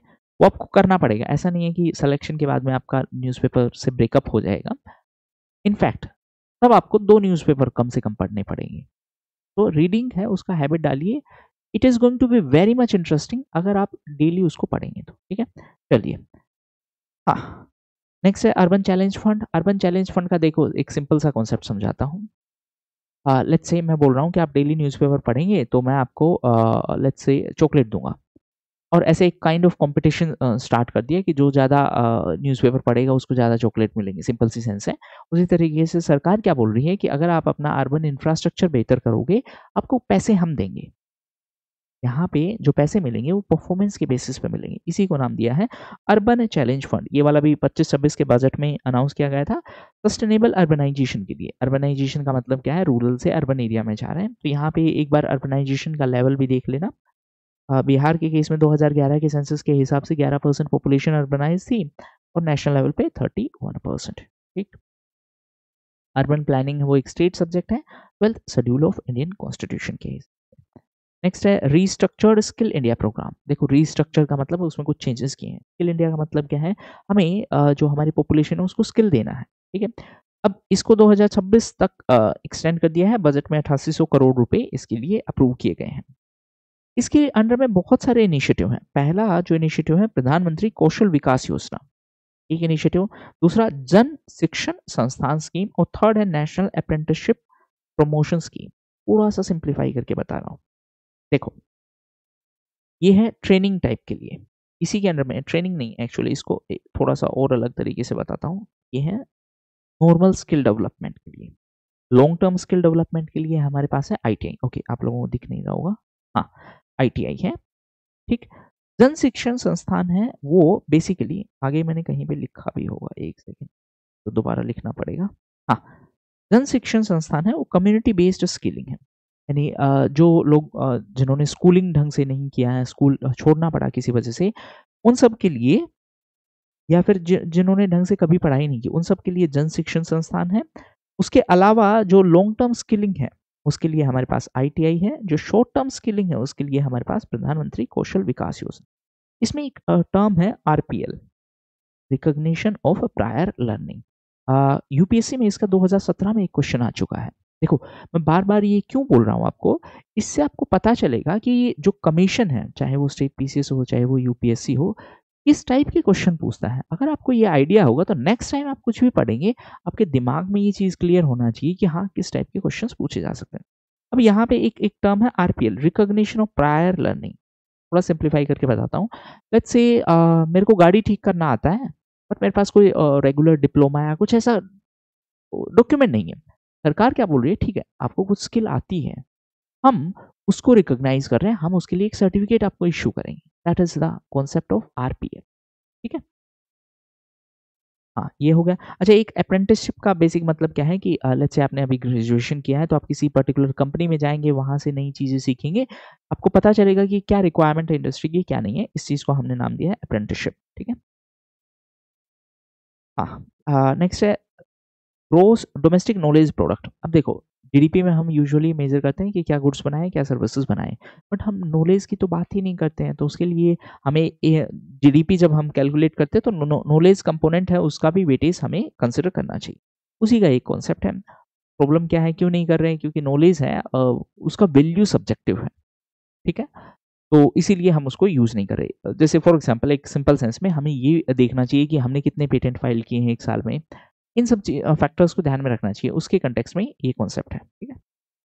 इंटेलेक्चुअल प्रॉपर्टी क्या है, कितना रिसर्च किया, कितना इनोवेशन किया। तो इसके कॉन्टेक्स्ट में नीति आयोग ने ये रिकमेंड किया था कि हमें इसको भी ध्यान में रखना चाहिए, ताकि हम ये फाइंड आउट कर सकें कि हमारी इकोनॉमी में ओवरऑल इनोवेशन को कितना फ़ोकस किया जा रहा है, ठीक है? यूजुअली गुड्स और सर्विस तो प्रोड्यूस कर लिए हैं। इसी कॉन्टेक्स्ट में एक ग्रीन जीडीपी का भी कॉन्सेप्ट है ना? एक ग्रॉस एनवायरनमेंट प्रोडक्ट का भी एक कॉन्सेप्ट है। ये दोनों एक बार आप लोग स्टैटिक पार्ट में कवर कर लेना, ठीक है? नेक्स्ट है डिपॉजिट इंश्योरेंस। थोड़ा सिंप्लीफाई करते हैं। आपने बैंक में 7 लाख रुपए जमा करवाए, ठीक? और बैंक ने विजय माल्या से इंस्पिरेशन ले लिया और बैंक हो गया फेल, ठीक? अब अगर बैंक फेल हो गया तो आपके पैसे मिलेंगे या नहीं मिलेंगे? मिलेंगे। और इसके लिए डीआईसीजीसी है, वो इंश्योरेंस प्रोवाइड करता है। इंश्योरेंस का मेन काम क्या होता है? इंश्योरेंस का मेन काम है जब गड़बड़ हो जाए तब आपको कंपनसेट करना। जैसे मोटर व्हीकल इंश्योरेंस का मेन काम क्या है? जब आप हाई-फाई ड्राइविंग करते हो और आपने किसी का एक्सीडेंट कर दिया है, तो उस केस में मोटर व्हीकल इंश्योरेंस का रोल आता है, ठीक है? तो यहाँ पे देखो फंडामेंटल चीज़ समझो। आपने पैसे जमा करवाए, लेट्स से आपने 7 लाख जमा करवाए थे बैंक में, बैंक हो गया फेल, आपके पैसे फँस गए हैं, तो इस केस में डीआईसीजीसी आपको 5 लाख रुपए तक वापस करेगा। बाकी के 2 लाख अगर बैंक का प्रॉपर्टीज़ बेचा जाएगा और अगर आपका नंबर आएगा तब जाके आपको मिलेंगे, यूजुअली कभी नहीं मिलते हैं। ओके, लेकिन 5 लाख तक का आपका डिपॉज़िट है वो सिक्योर्ड है। क्यों? क्योंकि डीआईसीजीसी आपको इंश्योरेंस देता है 5 लाख रुपए तक का। अब इंश्योरेंस के लिए प्रीमियम कौन भरेगा? बैंक भरेंगे, एक तो ये चीज़ ध्यान में रखना, कस्टमर नहीं भरेगा। दूसरा, ये आरबीआई का एक सब्सिडियरी है, ठीक है? तो ये 2 चीज़ें हैं। न्यूज़ में क्यों था? क्योंकि पहली बात तो ये 5 लाख रुपए तक का लिमिट है, ये पहले 1 लाख था, अब 5 लाख तक है। रिसेंटली एक प्रपोज़ल था कि अब इसको और बढ़ाया जाना चाहिए, बस। ठीक है। नेक्स्ट है HS code for GI tagged rice. एक तो जीआई का मतलब क्या है? ज्योग्राफिकल इंडिकेशन 10 साल के लिए मिलता है। पहला जीआई टैग का जो प्रोडक्ट था वो है दार्जिलिंग टी। अब ये एचएस कोड क्या है? मान लेते हैं, एक थोड़ा सिंप्लीफाई करके बताता हूँ। लेट्स से हमें राइस एक्सपोर्ट करने हैं। अब ऐसे डब्बे में तो दिखेंगे ही नहीं वो राइस, हम उसको प्रॉपर्ली पैकेज करेंगे फिर एक्सपोर्ट करेंगे। अब रास्ते में कस्टम अथॉरिटीज आएंगी। कस्टम अथॉरिटीज को कैसे पता चलेगा इसमें जेन्युइनली राइस ही है? Getting my point? तो इसके लिए कोडिंग सिस्टम होता है एचएस कोड। एचएस कोड का मतलब क्या है? हार्मोनाइज सिस्टम है, ठीक है? उसको ज़्यादा डिटेल में नहीं समझना। HS harmonise system. जब हम एक जगह से दूसरी जगह प्रोडक्ट भेज रहे हैं उसके ऊपर वो कोड लगा देंगे। उस कोड से क्या पता चलेगा कि हाँ, इसके अंदर में राइस है। इससे कस्टम अथॉरिटीज के लिए आसान होता है जो आइटम्स है उसको क्लियर करने में। कस्टम्स के कॉन्टेक्स्ट में एक ऑर्गेनाइजेशन है वर्ल्ड कस्टम्स ऑर्गेनाइजेशन। अच्छा, अब आई एम अज्यूमिंग कि आपको कस्टम और ये बेसिक चीज़ें पता होंगी। कस्टम का बेसिक कॉन्सेप्ट क्या है? जब गुड्स है वो नेशनल बाउंड्री क्रॉस करते हैं तब हम कस्टम ड्यूटी इम्पोज करते हैं। और एक्साइज कब इम्पोज करते हैं? यूजुअली मैन्युफैक्चरिंग पे, ठीक। हाँ, तो वर्ल्ड कस्टम ऑर्गेनाइजेशन है, उसका हेडक्वार्टर है ब्रुसेल्स में, बेल्जियम में है, ठीक है। नेक्स्ट है एआई फॉर एंटरप्रेन्योरशिप। नाम से ही पता चल रहा है, ठीक है। बस इतना ध्यान में रख लेना कि एनएसडीसी और इंटेल ने इसके लिए कोलैबोरेशन किया है। एनएसडीसी क्या है? नेशनल स्किल डेवलपमेंट कॉर्पोरेशन, ठीक है। नेक्स्ट है ई श्रम। देखो, ई श्रम 2 टाइप के वर्कर्स होते हैं, एक ऑर्गेनाइज्ड सेक्टर के, एक अनऑर्गेनाइज्ड सेक्टर के। अनऑर्गेनाइज्ड वालों का ना तो जॉब फिक्स होता, ना ही कुछ सैलरी ज़्यादा फिक्स होती है, ठीक है। तो इन सब के रजिस्ट्रेशन के लिए एक पोर्टल है जिसका नाम है ई श्रम। अब हो क्या रहा है? लेट्स से 3-4 स्टेट में एक रैंडम एग्जांपल कंसीडर कर रहा हूँ, हरियाणा, यूपी, बिहार। तो हर एक स्टेट अपना एक डेटाबेस बनाएगा। इनके पास किस टाइप के जो लोग किस टाइप के स्किल के लोग हैं और किस टाइप की स्किल की रिक्वायरमेंट है। इतने तो हमारे पास उस टाइप के, लेट्स से बार्बर्स की मैं ओवर सिंप्लीफाइड सेंस में बताऊं तो हमारे लेट्स से इस पर्टिकुलर स्टेट में, इस पर्टिकुलर एरिया में 50 बार्बर्स हैं, और यहाँ पे रिक्वायरमेंट सिर्फ 30 का, लेकिन किसी दूसरे एरिया में कम है, तो इससे हम ये बता सकते हैं कि हाँ, इस पर्टिकुलर स्किल का यहाँ पे ज़्यादा रिक्वायरमेंट है, तो लोगों को अगर पता रहेगा तो वो वहाँ पे जाके काम कर सकते हैं। ये इसका पूरा ऑब्जेक्टिव है। माइक्रो साइट क्यों बोल रहे हैं? सेंट्रल गवर्नमेंट का तो एक साइट है ही, Ministry of Labour and Employment है ही। अब स्टेट लेवल पे भी ये साइट्स बनाई, माइक्रो मतलब छोटा। ऑक्यूपेशनल शॉर्टेज इंडेक्स मतलब इस पर्टिकुलर ऑक्यूपेशन के लिए डिमांड है 100 बार्बर्स की, हमारे पास इस एरिया में सिर्फ 70 है, मतलब 30 और आ सकते हैं। तो ये इसका ऑब्जेक्टिव है। नेक्स्ट टाइम यूज सर्वे। टाइम यूज सर्वे का मतलब हम लोग अपना टाइम कैसे स्पेंड करते हैं। अब यहाँ पे सिर्फ एक चीज ध्यान रखना, एनएसओ है, उन्होंने ये सर्वे कंडक्ट करवाया है। एनएसओ किसके अंडर में है? मोस्पाई के अंडर में। मोस्पाई क्या है? Ministry of statistics and programme implementation. ठीक, तो पॉपुलेशन अपना टाइम कैसे स्पेंड करती है, इसमें एक चीज ध्यान रखना, राइज इन वुमेन्स एम्प्लॉयमेंट। एक तो female labour force participation increase हुआ है, और दूसरा एक है केयर गिविंग रोल, मतलब घर में केयर करने के लिए उनको टाइम अच्छा खासा स्पेंड करना पड़ता है, इनफैक्ट मेल से ज़्यादा स्पेंड करना पड़ता है। तो ये यहाँ पे एक्चुअली आप मेंस में अगेन इसको यूज़ कर सकते हो। प्रीलिम्स में तो सिर्फ इतना है कि हाँ, फीमेल पे उसका बर्डन ज़्यादा है। केयर गिविंग रोल का बेसिक मतलब ये है कि आप अपने नियर एंड डियर वंस का केयर करते हो, टाइम लग रहा है, उसके लिए आपको पेमेंट नहीं मिल रहा है। Getting my point? हाँ, तो इसीलिए जीडीपी में इसका कंट्रीब्यूशन भी नहीं होता है। ठीक, और लीजर यानी कि टाइम पास करने वाली चीज़ों पे हम हमारा जो टाइम है वो इंक्रीज हो गया है, सोशल मीडिया पे हमारा टाइम इंक्रीज हो गया। ठीक है, इनफैक्ट इसी को आप फिर आगे चल के जब भी मेंस में आप आंसर लिखोगे, आप इसी को यूज़ कर सकते हो कि हाँ, लाइफस्टाइल डिजीज़ है वो क्यों इंक्रीज हो रही हैं, ज़्यादा इंस्टांसेस हैं नॉन कम्युनिकेबल डिजीज़ के, वो क्यों इंक्रीज हो रहे हैं? Just because our lifestyle has become sedentary. सारा दिन चेयर पे बैठे रहते हैं, ऐसे ऐसे स्क्रॉल करते रहते हैं। ठीक है, उतने ही टाइम में आप पूरा इकोनॉमी का 6 महीने का करंट अफेयर्स कवर कर सकते थे। ठीक है, अब आप बोलोगे हम तो बीपीएससी का एग्जाम नहीं दे रहे हैं, तो यूपीएससी के लिए भी इंपॉर्टेंट है। Okay, jokes apart. नेक्स्ट है एफडीआई में जो इंश्योरेंस है उसको इंक्रीज कर दिया गया है, पहले 74% थी, अब उसको 100% कर दिया गया है। ठीक है, इंश्योरेंस के सेक्टर में दो इंपॉर्टेंट टर्म्स है, एक है इंश्योरेंस पेनिट्रेशन। पेनिट्रेशन का बेसिक मतलब क्या है कि हमने कितना इंश्योरेंस प्रीमियम पे किया है in comparison to our GDP. ठीक, थोड़ा सा ओवर सिंप्लीफाई करके बता रहा हूँ। 3 रुपए लोगों ने प्रीमियम पे किए हैं, पूरे सब लोगों ने, 100 रुपए का जीडीपी है, तो 3/100 3%। ठीक, इंश्योरेंस डेंसिटी का मतलब क्या है कि एज ए रेशियो प्रीमियम 3 रुपए मान लिए, और पॉपुलेशन है मान लेते हैं अगेन 1000 मान लेते हैं, इस केस में रेशियो अलग आ जाएगा। सिर्फ ये ध्यान रखना, एग्जामिनर ज्यादा से ज्यादा क्या कर सकता है, इन दोनों को स्वैप कर देगा, तो आप कंफ्यूज हो जाओगे। ठीक है, इसीलिए ये चीज ध्यान में रखना, जो इंश्योरेंस पेनिट्रेशन है दैट इज बेसिकली जीडीपी से रिलेटेड है, और जो डेंसिटी है, इजी वे, डेंसिटी किससे रिलेटेड है? लोगों से रिलेटेड है। जैसे यहाँ से अगर हम बात करें, बिहार का पॉपुलेशन डेंसिटी 1106 वर्सेस 1388। 1388 किसके हिसाब से? इकोनॉमिक सर्वे के हिसाब से, और 1106 किसके हिसाब से? 2011 के सेंसस के हिसाब से। हाँ, तो डेंसिटी है वो किस चीज से रिलेटेड है? वो पॉपुलेशन से रिलेटेड है, प्रीमियम दोनों में कॉमन है। नेक्स्ट है enhanced certificate of origin. Certificate of origin का मतलब समझो ये प्रोडक्ट कहाँ से बना है। इस पे आपका 69th बीपीएससी में रूल ऑफ ओरिजिन से रिलेटेड एक क्वेश्चन भी आ चुका है। सिंप्लीफाइड सेंस में समझो, हमने जैसे आज के ही न्यूज़पेपर में एक टर्म था AITIGA। इसका मतलब क्या है, पहले ये समझो। ASEAN India trade in goods agreement, हमने आसियान के साथ एक ट्रेड एग्रीमेंट साइन किया। अब ट्रेड एग्रीमेंट साइन किया तो हमने टैरिफ कम कर दिए, टैरिफ कम करने का मतलब टैक्सेशन कम होगा। चाइना ने क्या किया, चाइना के साथ तो हमारा डायरेक्टली ट्रेड एग्रीमेंट है नहीं, क्योंकि हम ऑलरेडी ट्रेड डेफिसिट में है। डेफिसिट में है मतलब हम इंपोर्ट ज़्यादा कर रहे हैं, जिस दिन ट्रेड एग्रीमेंट साइन किया चाइना डंप करना स्टार्ट कर देगा, तो हम बिल्कुल नहीं रोक पाएंगे। तो चाइना ने किया क्या, चाइना अपने प्रोडक्ट्स को आसियान में भेजता है और आसियान से इंडिया में आते हैं। तो अब क्योंकि आसियान से आ रहे हैं, हम उस पर ज़्यादा टैरिफ नहीं लगा सकते। चाइना वहां पे क्यों भेज रहा है, क्योंकि अब टैरिफ नहीं लगेगा तो चाइनीज आइटम इंडिया में सस्ते बिकेंगे। ये पूरा इश्यू है। अब इसी के लिए हमने एक बेसिक रूल फॉलो किया है, rule of origin. Rule of origin का मतलब क्या है, लेट्स से ये पेंसिल है, चाइना ने बनाई, चाइना ने वियतनाम में भेज दी, वियतनाम है, उन्होंने इंडिया में एक्सपोर्ट कर दी। रूल ऑफ ओरिजिन का मतलब है इस पेंसिल मैन्युफैक्चरर को बताना पड़ेगा ये पेंसिल वियतनाम में बनी है या चाइना में बनी है, बस इतना समझ लो। ठीक है, तो इससे एक्सपोर्ट है वो उसमें सिंप्लीफिकेशन आ जाएगी, आपको क्लियरली पता होगा ये प्रोडक्ट कहाँ का है। ठीक है, हाँ, नेक्स्ट है repo rate cut. Repo rate का मतलब क्या है, बैंक्स है लेट्स से एचडीएफसी को आरबीआई से पैसे लेने हैं शॉर्ट टर्म के लिए, तो आरबीआई एचडीएफसी को पैसे देगा, इसको बना ही देता हूँ मैं, आरबीआई एचडीएफसी ये पैसे देगा, बदले में ये इंटरेस्ट, इस इंटरेस्ट रेट को हम बोलते हैं रेपो। तो अभी रिसेंटली ये वाला डेटा पुराना है एक्चुअली, उसके बाद में एमपीसी का एक और मीटिंग हो चुका है।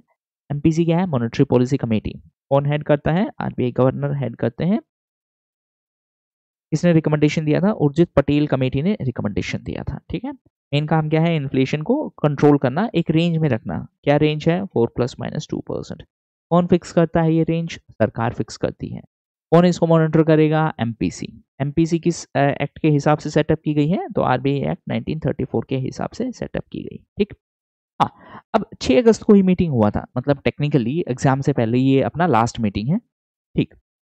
नया भी हो सकता है बट मोस्ट प्रोबेबली बीच में नहीं होगा। यूजुअली एक फिक्स पैटर्न होता है बट एक्स्ट्रा ऑर्डिनरी सर्कमस्टांसेस में एमपीसी है वो बीच में भी मीटिंग सेटअप कर सकती है। तो 2-3 चीजें ध्यान में रखो, उन्होंने रेपो रेट है वो उसको कर दिया 5.50, पहले भी 5.50 था, I think 2 bar already rate cut हो चुका है। रेट कट करने का मतलब क्या है, इंटरेस्ट रेट कम कर दिया, अब लोन आसानी से मिलेगा लोगों को कम इंटरेस्ट रेट पे, वो लोन लेंगे तो खर्च करेंगे तो डिमांड बढ़ेगी तो फैक्ट्री ज़्यादा प्रोड्यूस करेंगी तो एम्प्लॉयमेंट जनरेशन होगा और इकोनॉमी में ग्रोथ होगा, ये पूरा कॉन्सेप्ट है, ठीक है। हाँ, तो एक तो अभी जो रीसेंट मीटिंग हुई अगस्त में, इसमें आरबीआई ने रेट चेंज नहीं किया है और इसीलिए हम बोल रहे हैं कि उनका स्टांस है वो न्यूट्रल है। न्यूट्रल है इसका मतलब क्या है कि ना तो उन्होंने रेट इंक्रीज करने की बात की ना ही डिक्रीज करने की बात की, वो अभी सिर्फ नोटिस कर रहे हैं कैसा सिचुएशन उसके हिसाब से, ठीक है। और उसके बाद उन्होंने जो जीडीपी ग्रोथ रेट का फोरकास्ट बताया है वो 6.5% बताया है फॉर द करंट ईयर, ठीक। इससे पहले ये जो फोरकास्ट था वो 6.7%, मतलब थोड़ा सा डाउनग्रेड किया है उन्होंने ग्रोथ प्रोजेक्शन को। इन्फ्लेशन कितना होने वाला है 3.1%, टारगेट कितना है 4+-2%। अच्छा, रिवर्स रेपो का मतलब क्या है, एचडीएफसी के पास ज़्यादा पैसे हो गए तो उन्होंने आरबीआई में जमा करवाए, बदले में आरबीआई इंटरेस्ट रेट देगा, वो इंटरेस्ट रेट को हम बोल देते हैं रिवर्स रेपो रेट, ठीक। नेक्स्ट है रेगुलेशन ऑफ पेमेंट सिस्टम। देखो डिजिटल पेमेंट है उसमें काफ़ी कुछ इम्प्रूवमेंट हुआ है over a period of time of last 5 to 6 years। Numbers काफ़ी इंक्रीज हुए हैं, खास करके डीमोनेटाइजेशन के बाद लोगों ने डिजिटल पेमेंट को और ज़्यादा रैपिडली अडोप्ट किया है, तो उसके कंटेक्स्ट में ध्यान में रखेंगे कि 2013 के मुकाबले 94 टाइम्स इंक्रीज हो गया है डिजिटल पेमेंट। यूपीआई है उसका जो कंपाउंड एनुअल ग्रोथ रेट है वो 74% था और volume basically means number of transaction और वैल्यू मतलब अमाउंट है उसमें 68%। अब यूजुअली अगर मैं बात करूं यूपीएससी की, तो यूपीएससी में इस टाइप के डेटा का क्वेश्चन नहीं आता है, बट स्टेट पीसीएस में एक टेंडेंसी होता है जानबूझकर उसमें ऐसा उटपटांग डेटा डालने का। तो सिर्फ एक बार ध्यान में रखना कि नंबर ऑफ ट्रांजैक्शन ज़्यादा होंगे, नंबर ऑफ ट्रांजैक्शन है उसमें ग्रोथ ज़्यादा हुआ है, वैल्यू ऑफ ट्रांजैक्शन में रिलेटिवली कम ग्रोथ हुआ है, ग्रोथ दोनों में हुआ है, ठीक है। क्रेडिट कार्ड है उसका यूज इंक्रीज हो गया है। अब ये देखो एक बेसिक सा कॉन्सेप्ट है, लोगों का इनकम ज़्यादा स्पीड से इंक्रीज नहीं हो रहा, कोविड के टाइम पे उनको लोन भी लेना पड़ा था, तो बाय डिफॉल्ट क्रेडिट कार्ड का ग्रोथ ज़्यादा होगा in comparison to debit card, ठीक। इसके बाद यहाँ से एक क्वेश्चन आ सकता है प्रोजेक्ट नेक्सस का। प्रोजेक्ट नेक्सस का मतलब क्या है कि हम क्रॉस बॉर्डर पेमेंट के लिए एक प्रोजेक्ट कर रहे हैं। क्रॉस बॉर्डर का मतलब क्या है, दूसरी कंट्रीज में ऑनलाइन पेमेंट करने के लिए, ठीक है। इसमें प्रॉब्लम क्या है, देखो थोड़ा सिंप्लीफाई करके बताता हूँ। हमारी कंट्री का करेंसी है रुपी, किसी दूसरी कंट्री का करेंसी कुछ और होगा, तो इसके बीच में एक सिनर्जी होनी चाहिए तभी जाके पेमेंट फैसिलिटेट होगी। तो उसी के लिए हम एक प्रोजेक्ट है उसको इम्प्लीमेंट कर रहे हैं, प्रोजेक्ट नेक्सस। हम मतलब आरबीआई उसका पार्ट है, कुछ और कंट्रीज भी उसका पार्ट है। देखो रिसेंटली यूपीएससी वाले एग्जाम में पूछा गया था कि किन किन कंट्रीज ने यूपीआई पेमेंट को एक्सेप्ट किया है। इस टाइप का क्वेश्चन इसके कंटेक्स्ट में भी पूछा जा सकता है कि जो प्रोजेक्ट नेक्सस है वो किन किन ने एक्सेप्ट किया है या कौन कौन सी कंट्रीज इसमें पार्टिसिपेंट हैं। तो कौन कौन सी कंट्रीज हैं, मलेशिया, फिलीपींस, सिंगापुर, थाईलैंड, ठीक है। ये प्रोजेक्ट है किसका, बीआईएस का। बीआईएस क्या है, बैंक फॉर इंटरनेशनल सेटलमेंट। ठीक है। इसी कंटेक्स्ट में एक और नॉर्म्स भी होता है यहाँ पे, हालांकि ये स्टैटिक पार्ट है। बेसल नॉर्म्स है। बेसल नॉर्म्स किससे रिलेटेड है? बैंकिंग से रिलेटेड गाइडलाइंस। नेक्स्ट है आरबीआई का डीपीआई। डीपीआई क्या है? Digital payment index. नाम से पता चल रहा है ये डिजिटल पेमेंट के कंटेक्स्ट में एक इंडेक्स है। साल में 2 बार रिलीज की जाती है। 2018 है इसका बेस ईयर है। 5 इसके पैरामीटर्स है। कौन कौन से? Payment enabler, demand and supply infrastructure, payment performance and consumer centricity. Consumer centricity basically mean कि कंज्यूमर के लिए कितना कन्वीनियंट है। ठीक है? जैसे अगर मैं एक सिंपल सेंस में आपको एक बात बताऊं, अगर आपको हर बार मोबाइल नंबर डाल के पेमेंट करना हो तो चांसेस है आप उतना डिजिटल पेमेंट नहीं करेंगे, फिर आप कैश ही देना प्रेफर करेंगे। एटलीस्ट मैं तो करूंगा। जो लेजी पर्सन है उसको ज़्यादा हेडेक नहीं चाहिए है। अब इसकी जगह पे जो कंपनीज उन्होंने क्या स्मार्ट तरीका स्टार्ट किया है, ये क्यूआर का। इसमें हमारा एफर्ट बहुत कम है in comparison to manually entering mobile number. तो ये सब है ये कंज्यूमर सेंट्रिसिटी कि कंज्यूमर के लिए कितना कन्वीनियंट है। ठीक है। नेक्स्ट है मार्केट इंफ्रास्ट्रक्चर इंस्टीट्यूशन। देखो मार्केट मतलब यहाँ पे हम स्टॉक मार्केट की बात कर रहे हैं, तो उस ट्रांजेक्शन्स को फैसिलिटेट करने के लिए बहुत सारी कंपनीज होती हैं। ठीक है। इस चीज को हम बोलते हैं MII, that is market infrastructure institutions. अब क्योंकि मैं स्टॉक मार्केट की बात कर रहा हूँ तो रेगुलेटर कौन होगा? सेबी होगा। सेबी ने बेसिकली एक गाइडलाइन जारी की है कि इनका जो इवेल्युएशन है, एक्सटर्नल इवेल्युएशन होना चाहिए हर 3 साल में। ये नहीं पूछेगा हर 3 साल में होना चाहिए, ये जरूर पूछ सकता है कि इनको रेगुलेट कौन करेगा। ठीक है। Regulation will be by SEBI. SEBI क्या है? Securities and exchange board of India. 1988 में ये एक एग्जीक्यूटिव बॉडी के तौर पे सेटअप की गई थी। 1992 में इसको स्टैट्यूटरी स्टेटस दे दिया। ठीक है। नेक्स्ट है एल्गोरिदमिक ट्रेडिंग प्लेटफॉर्म फ्रेमवर्क। देखो एक आजकल यूट्यूब पे एक ऐड बड़ा आता है कि मैं आपको एल्गो ट्रेडिंग सिखाऊंगा और जिससे आप 2 महीने में 3 करोड़ रुपए कमा लोगे। ठीक है। वो बात अलग है कि वो आपसे कोर्स बेचेगा 10 रुपए का, 9 रुपए का। Point I am trying to make is algo trading का बेसिक मतलब समझो क्या है कि आपने एक एल्गोरिदम है उसको सेटअप कर लिया। एल्गोरिदम कुछ नहीं है, प्रोग्राम है, कंप्यूटर प्रोग्राम है जिसका बेसिक मतलब ये है, लेट्स से सिंपलीफाई करूं कि अगर आपका लास्ट टेस्ट में 10 से नीचे नंबर आया तो आपका इंस्टाग्राम पूरे वीक के लिए बंद हो जाएगा। ये एक प्रोग्राम है, इसको हम एल्गोरिदम बोल सकते हैं। उसी तरीके से ये एल्गोरिदमिक ट्रेडिंग का मतलब क्या है कि जैसे ही किसी पर्टिकुलर स्टॉक का प्राइस नीचे आया इतने से तो खरीद लेना, इतने से ऊपर गया तो बेच देना। ये एल्गोरिदमिक ट्रेडिंग है। अब इसमें 2 टाइप की प्रोग्राम हो सकते हैं। एक जो प्रोग्राम आपको पता है, बाकियों को नहीं पता है, उसको हम बोलेंगे ब्लैक बॉक्स एल्गोरिदम ट्रेडिंग, और जिसके बारे में दूसरे लोगों को भी पता है उसको हम बोलेंगे व्हाइट बॉक्स। है ना? ब्लैक बॉक्स अगर आपको याद हो, ये फ्लाइट के कंटेक्स्ट में भी यूज होता है ना? जैसे रिसेंटली एयर इंडिया के क्रैश के टाइम पे इन्वेस्टिगेशन एजेंसीज हैं, उन्होंने ब्लैक बॉक्स का जो डिस्कवरी किया फिर बाद में उसके डेटा का पता लगाया। Usually black box black colour का नहीं होता है ना? It is of orange colour. अब ऐसे ही रैंडमली ऑरेंज क्यों किया? रीजन बीइंग कि ऑरेंज है वो इजीली विजिबल हो जाता है, खास करके अगर मान लेते हैं प्लेन क्रैश हुआ किसी ओशियन या किसी वाटर बॉडी में भी, तो इसका जो आउटर कोर है वो काफ़ी स्टिफ होता है, हार्ड होता है, तो वो डैमेज नहीं होगा। लेकिन हमें दिखना भी तो चाहिए, तो उसके लिए उसका कलर ऐसा ब्राइट कलर रखा गया है। ठीक है। हाँ, नेक्स्ट है पोटाश माइनिंग। देखो पोटाश के लिए अभी हम इम्पोर्ट डिपेंडेंट हैं, और पोटाश है वो हमारे फर्टिलाइजर सेक्टर के लिए बहुत इंपॉर्टेंट है। अभी रिसेंटली ये न्यूज़ में इसलिए था क्योंकि पंजाब राजस्थान में इसके एक्सप्लोरेशन की कुछ बातें चल रही हैं। ठीक है। तो हम अपना इम्पोर्ट डिपेंडेंसी कम करने की कोशिश कर रहे हैं। ठीक।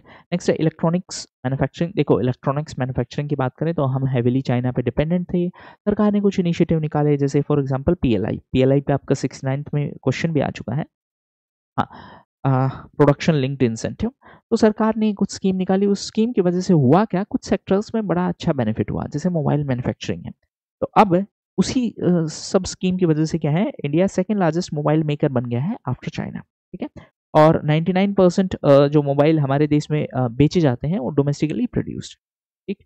तो उसके वजह से हुआ क्या कि हमारा प्रोडक्शन बढ़ा है, एक्सपोर्ट भी बढ़ा है, ये सब चीज़ें हैं। लेकिन अभी भी हमारा ग्लोबल शेयर है वो 1% से कम है। इसके कंटेक्स्ट में एक टर्म और होता है GVA, ग्लोबल वैल्यू एडिशन। तो हमारा कंट्रीब्यूशन अब धीरे-धीरे इंक्रीज हो रहा है, बट अभी भी हम चाइना से काफ़ी पीछे हैं इन सब में। ठीक है। नेक्स्ट टूरिज्म सेक्टर को बूस्ट करने के लिए सरकार ने कुछ इनिशिएटिव अनाउंस किए हैं रीसेंट बजट में। एक तो 50 टूरिस्ट साइट डेवलप करेंगे। देखो अगर हम अपने देश की बात करें तो सबसे अच्छी चीज़ क्या है कि there is a huge amount of diversity. लोगों में डाइवर्सिटी है, कल्चर में डाइवर्सिटी है, ज्योग्राफिकल फीचर्स में डाइवर्सिटी है। तो हम इसको एज ए टूरिस्ट हॉटस्पॉट है उस को बना के बेसिकली हम उसको यूटिलाइज कर सकते हैं पोटेंशियल को। जैसे for example religious tourism, states like Bihar, उसमें रिलीजियस टूरिज्म का बहुत बड़ा स्कोप है।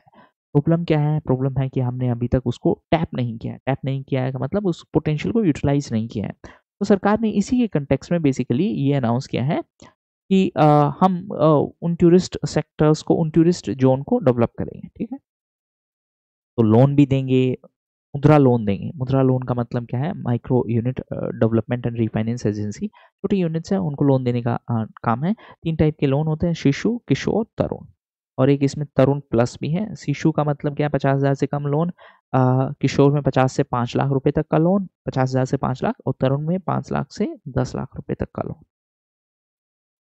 तरुण प्लस में 10 लाख से ज़्यादा का लोन। ठीक है, हाँ, तरुण प्लस उन लोगों के लिए है जिन्होंने पहले लोन लिया, टाइम पे रीपे कर दिया। ठीक है, हाँ, मेडिकल टूरिज्म। मेडिकल टूरिज्म का मतलब क्या है? हमारे यहाँ मेडिकल सर्विसेज हम अच्छी प्रोवाइड करेंगे और दूसरी कंट्री के लोग यहाँ पे आएंगे क्योंकि सस्ती और अच्छी मेडिकल सुविधाएं प्रोवाइड कर रहे हैं। अब आपके माइंड में क्वेश्चन आना चाहिए, हमारा मेडिकल सेक्टर तो उतना डेवलप नहीं है। देखो, 3 टाइप के मेडिकल अगर सेक्टर की बात करूँ तो 3 लेयर बेसिकली बोली जाती है।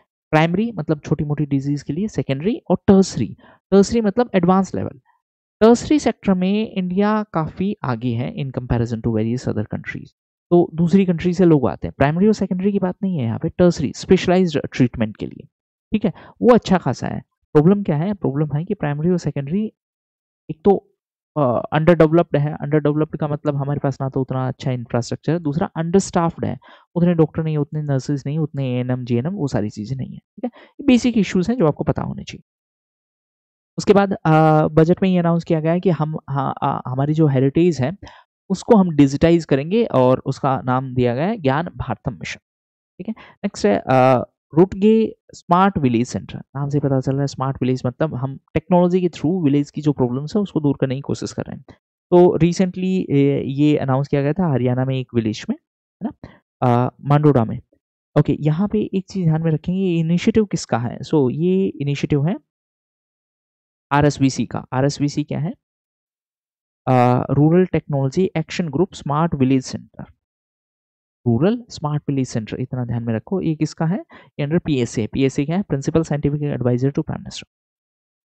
ठीक है, तो इसमें बेसिकली हम टेक्नोलॉजी की मदद से लोगों की लाइफ बेहतर बनाने की कोशिश कर रहे हैं, उनको ई कॉमर्स प्लेटफॉर्म से जोड़ रहे हैं ताकि वो गांव में रह के ही अपना जो प्रोडक्ट है उनको बेच पाएं। अब ये वाली चीज़ ये एक्चुअली कहाँ पे आप यूज़ कर सकते हो मेंस में? देखो, जब भी हमें बात करना हो कि हाँ अनप्लैन्ड अर्बनाइजेशन है, क्यों है? क्योंकि अपॉर्चुनिटीज़ नहीं है रूरल एरिया में। तो अगर हम टेक्नोलॉजी के थ्रू रूरल एरियाज़ के अंदर एम्प्लॉयमेंट जनरेट कर सकते हैं, लोगों को माइग्रेट ही नहीं करना पड़ेगा। That's how you need to write solutions for the problem, है ना? मेरली ये बोलना कि अनप्लैन्ड अर्बनाइजेशन है, of course everyone knows that. आपको सॉल्यूशन भी बताना है, प्रॉब्लम बताने के लिए पब्लिक है। हमें एडमिनिस्ट्रेटर क्यों चाहिए? उनका सॉल्यूशन बताने की। ठीक है, नेक्स्ट ग्लोबल कैपेबिलिटी सेंटर। देखो, एक सिंप्लीफाइड सेंस में पहले हम सर्विसेज देते थे दूसरी कंट्रीज को in in the form of BPO. BPO क्या है? कॉल सेंटर बिजनेस प्रोसेसिंग, है ना? अब हम क्या बोल रहे हैं कि हम सिर्फ कॉल सेंटर का काम करने के लिए नहीं बने हैं। हमारा जो यंग पॉपुलेशन है तो स्किल्ड है। मतलब आपके माइंड में एक और क्वेश्चन आएगा, कभी तो बोलते हैं स्किल नहीं है, कभी बोलते हैं स्किल्ड है। देखो, हमारा पॉपुलेशन बेस इतना बड़ा है कि 2% लोग भी बहुत बड़ा अमाउंट बनता है जो पूरी दुनिया को केटर कर सकता है। तो हमारे पास स्किल्ड बेस है, पूरा पॉपुलेशन स्किल्ड नहीं है, लेकिन उसका एक पोर्शन है वो स्किल्ड है। तो हम क्या बोल रहे हैं, हम सिर्फ कॉल सेंटर की जॉब क्यों करें? तो उसी के कंटेक्स्ट में ये जीसीसी इनिशिएटिव है। जीसीसी का मतलब क्या है? लेट्स से कि माइक्रोसॉफ्ट का पूरा अकाउंटिंग ब्रांच है वो इंडिया में है, या उसका लीगल ब्रांच पूरा इंडिया में है। लीगल ब्रांच होने का मतलब क्या है कि उसका लीगल एस्पेक्ट, कोई भी लीगल इश्यू होगा तो ये वाला ब्रांच है वो डील करेगी। अब वो यूएस में क्यों नहीं सेटअप करेंगे? क्योंकि यूएस में कॉस्ट हाई होगा, इंडिया में कॉस्ट ऑफ लिविंग ज़्यादा है नहीं, तो इसीलिए वो इंडिया में सेटअप कर सकते हैं एक सिंप्लीफाइड सेंस में। इसी को हम बोलते हैं जीसीसी। तो इस बार के जो बजट है उसमें भी इस पे फोकस किया गया है। रिसेंटली मध्य प्रदेश पहला स्टेट बना है। एक बार इसको आप क्रॉस चेक भी करेंगे, आई थिंक किसी और स्टेट का भी मैंने कहीं पे नाम देखा है कि वो फर्स्ट स्टेट बना है, तो एक बार इसको आप क्रॉस चेक कर लेंगे। ठीक, हाँ, तो जीसीसी क्या है अगेन ये ध्यान में रखना, बस क्वेश्चन आपसे पूछ सकता है कि किस कंटेक्स्ट में। नेक्स्ट है सुपर ऐप का मतलब एक ही ऐप है, उसमें सारी सुविधाएं मिल जाएंगी। लेट्स से फॉर एग्जांपल अगर आपने स्विगी का ऐप इंस्टॉल किया है तो उसी में आपको फूड डिलीवरी का भी ऑप्शन मिल जाएगा, उसी में आपको इंस्टामार्ट वाला भी मिल जाएगा। This is something like super app. अब रेलवे ने भी अपना एक सुपर ऐप निकाला है जिसका नाम है स्वेरेल। फिर बेसिक क्वेश्चन पूछ सकता है कि जो रिसेंटली सुपर ऐप लॉन्च किया है उसका नाम क्या है, तो उसका नाम क्या है, स्वेरेल। ओके, विद दिस फैब का भी करंट अफेयर्स है वो कवर हो चुका है। अब देखो कंटिन्यूअसली बोलने की वजह से गले का थोड़ा सा परफॉर्मेंस कम हो चुका है, लेकिन फिर भी खत्म कर देते हैं ताकि फिर 6 मंथ्स का आपका खत्म हो जाए। ओके, हाँ, okay, let's start. Liquidity deficit, liquidity का मतलब पैसा, डेफिसिट मतलब कमी है। देखो ये है आरबीआई, ये है बैंक। जब भी बैंक के पास पैसे कम होंगे वो आरबीआई से ले लेगा, जब भी बैंक के पास ज्यादा पैसे होंगे वो आरबीआई को डिपॉजिट करवा देगा। तो बैंकिंग के अंदर लिक्विडिटी डेफिसिट का मतलब क्या है ये समझो। लिक्विडिटी डेफिसिट, डेफिसिट मतलब क्या है, कमी है इस चीज की, लिक्विडिटी की। लिक्विडिटी मतलब पैसा, बैंक के पास पैसे नहीं है, किसके पास से लेगा, आरबीआई से। तो इस केस में बैंक बोरो कर रहा है, उसको बोलते हैं लिक्विडिटी डेफिसिट। दूसरा है लिक्विडिटी सरप्लस। सरप्लस का मतलब क्या है, एक्स्ट्रा है, एक्स्ट्रा है बैंक के पास तो क्या करेगा बैंक, आरबीआई के पास डिपॉजिट कर देगा। इस केस में बैंक क्या है, बैंक एक नेट लेंडर है। पुराने वाले केस में क्या था, बैंक एक बोरोवर है। बस ये दो चीज ध्यान में रखनी है। लिक्विडिटी डेफिसिट का मतलब है banking system is net borrower, ठीक है, और लिक्विडिटी सरप्लस का मतलब नेट लेंडर है। बस हो गया काम। Next strategic crypto reserve. देखो थोड़ी देर पहले हमने बात की थी कि जो यूएस है उन्होंने अपना सीबीडीसी का प्रोजेक्ट है उसको सस्पेंड कर दिया है। अब उन्होंने क्या किया कि उन्होंने अपना एक क्रिप्टो रिजर्व बनाया है। क्रिप्टो रिजर्व का मतलब ऐसे समझो, थोड़ी देर पहले भी बात की थी कि आपके पास लेट्स से 10 पेयर्स है क्लोथ्स के, उन सब पेयर्स को एक जगह पे स्टोर करेंगे, वो अलमीरा है। यहाँ पे कपड़ों की जगह पे क्रिप्टो करेंसीज हैं और अलमीरा की जगह पे एक क्रिप्टो रिजर्व है। क्रिप्टो रिजर्व का बेसिक मतलब क्या हुआ, ए प्लेस जहाँ पे हम क्रिप्टो करेंसीज को स्टोर करेंगे, ओवर सिंप्लीफाइड सेंस में। ये कुछ क्रिप्टो करेंसी के नाम है। यहाँ पे एक और क्वेश्चन भी आ सकता है, यूजुअली बिटकॉइन का सबको पता होता है, क्वेश्चन क्या आ सकता है, इथेरियम, रिपल, सोलाना, कार्डानो, ये सब है आर रिलेटेड टू, आपको नाम दे दिया let's say satellite, super computers, virus, कुछ भी करके, these are the names of cryptocurrencies। Crypto के साथ प्रॉब्लम क्या है, दे आर नॉट रेगुलेटेड, इसीलिए they are highly volatile. Volatile का मतलब क्या है, वोलाटाइल का मतलब क्या है, आज आप रात को सोओगे तो आप अमीर थे, कल सुबह आप गरीब हो जाओगे। क्यों, क्योंकि इसके पीछे कोई टेंजिबल एसेट नहीं है, इसका वैल्यू फ्लक्चुएट होता है। क्यों फ्लक्चुएट होता है, on the basis of demand and supply, ठीक। ओके, नेक्स्ट है स्विफ्ट और एसपीएफएस। देखो स्विफ्ट को अगर मैं सिंप्लीफाइड सेंस में बताऊं तो जैसे हम लोग कम्युनिकेशन के लिए कोई सोशल मीडिया प्लेटफॉर्म यूज कर रहे हैं, लेट्स से व्हाट्सएप, उसी तरीके से जब बैंक्स को कम्युनिकेट करना होगा उसके लिए एक प्लेटफॉर्म है जिसका नाम है Swift, society for world wide inter bank financial telecommunication. तो सीधी सी बात है, एक टेलीकॉम प्लेटफॉर्म है, इसके बीच के कम्युनिकेशन के लिए, बैंक्स के बीच की कम्युनिकेशन के लिए। अब हुआ क्या कि रशिया यूक्रेन कन्फ्लिक्ट हुआ तो रशिया को इस सिस्टम से निकाल दिया गया, तो इसलिए रशिया ने अपना खुद का एक सिस्टम बनाया। उस सिस्टम का नाम क्या है, system for transfer of financial messages. तब उसका ही एक दूसरा नाम बना के एक नया प्लेटफॉर्म इनिशिएट कर दिया है। तो क्वेश्चन आ सकते हैं ये किसने बनाया है और क्या पर्पज है। पर्पज तो नाम से ही पता चल रहा है, फाइनेंशियल मैसेज है, मतलब बैंक्स के बीच में कम्युनिकेशन के लिए। किसने बनाया है वो आपको ध्यान में रखना, ठीक है। अब हुआ क्या कि वेस्टर्न सैंक्शंस की वजह से ये रशिया है वो स्विफ्ट तो यूज नहीं कर सकता, तो इसीलिए उन्होंने अपना एक नया सिस्टम बनाया है। नेक्स्ट है incentive scheme for low value Bhim UPI transactions. सरकार है डिजिटल पेमेंट्स को प्रमोट करना चाहती है, इसी के लिए सरकार ने 1500 करोड़ रुपए का एक फंड सेटअप किया है। क्यों सेटअप किया है, ताकि डिजिटल पेमेंट के लिए इंसेंटिव दिया जा सके। इंसेंटिव मतलब काइंड ऑफ बेनिफिट दिया जा सके। कितने से कितने रुपए तक की पेमेंट के लिए, 2000 रुपए तक की पेमेंट के लिए इंसेंटिव मिलेगा। किसको मिलेगा, बैंक्स को मिलेगा, पेमेंट फैसिलिटेटर्स को मिलेगा। पेमेंट फैसिलिटेटर मतलब जिसकी वजह से डिजिटल पेमेंट पॉसिबल हुआ है, ठीक है। कवरेज कौन सा होगा, person to merchant. Person to merchant का मतलब क्या है, पर्सन टू मर्चेंट का मतलब है आप दुकान वाले को पैसे दे रहे हो, सिंपल सेंस में, ठीक है। कितने रुपए तक के ट्रांजेक्शन के लिए, 2000 रुपए से नीचे के लिए, ये ध्यान में रखना, एग्जामिनर बोलेगा उससे ऊपर के लिए नहीं, वो हाई वैल्यू ट्रांजेक्शन हो जाएंगे, ठीक है। 0.15% ट्रांजेक्शन है वो अक्वायरर बैंक, इश्यूअर बैंक, दोनों साइड के अलग अलग बैंक, और पेमेंट सर्विस प्रोवाइडर्स, फोन पे, आईसीआईसीआई से एचडीएफसी में पैसा गया है फोन पे के थ्रू, तो तीनों हो गए, अक्वायरर, इशूअर और payment service provider. Next PIDF। देखो, पेमेंट करने के लिए इंफ्रास्ट्रक्चर चाहिए, डिजिटल पेमेंट के लिए इंफ्रास्ट्रक्चर चाहिए, ठीक है। उसी के लिए एक फंड बनाया गया है, नाम है PIDF, payment infrastructure development fund. आपको फुल फॉर्म से ही पता चल जाएगा। फोकस कहाँ पे है? Tier 3 से Tier 6 छोटे शहर पे फोकस है, प्लस नॉर्थ ईस्ट में इसका फोकस है। टोटल 500 करोड़ रुपए का इसका कॉर्पस था। कॉर्पस मतलब कितना पैसा होगा, उसमें से 250 करोड़ तो RBI ने दिए हैं और बाकी है वो बैंक्स देंगे। बैंक्स क्यों देंगे? देखो, बैंक्स को ही फायदा होगा अगर ज़्यादा ट्रांजेक्शन होंगे तो। सीधी सी बात है, over a period of time bank के लिए एक नया रेवेन्यू चैनल खुल जाएगा, ठीक है। फिर RBI क्यों दे रहा है? क्योंकि RBI का मेन काम है कि यहाँ पे फोकस ये है कि डिजिटल पेमेंट को बढ़ावा दिया जा सके। नेक्स्ट है PSL गाइडलाइंस। ये हम पहले भी कवर कर चुके हैं। PSL का मतलब है उन सेक्टर्स को लोन देना जिनको बैंक्स लोन देना प्रीफर तो नहीं करते हैं, बट हमारी इकोनॉमी के लिए जरूरी है, इसीलिए RBI ने डायरेक्शन दी है तो देना है, ठीक है। आप कॉलेज में जाना प्रेफर तो नहीं करते, लेकिन कॉलेज का अटेंडेंस सिस्टम ऐसा है कि अगर आप अटेंडेंस नहीं पूरी करेंगे तो आपको एग्जाम नहीं देने दिया जाएगा। ये PSL है बस, है ना। इसमें दो इंपॉर्टेंट चीजेस ध्यान में रख लेना।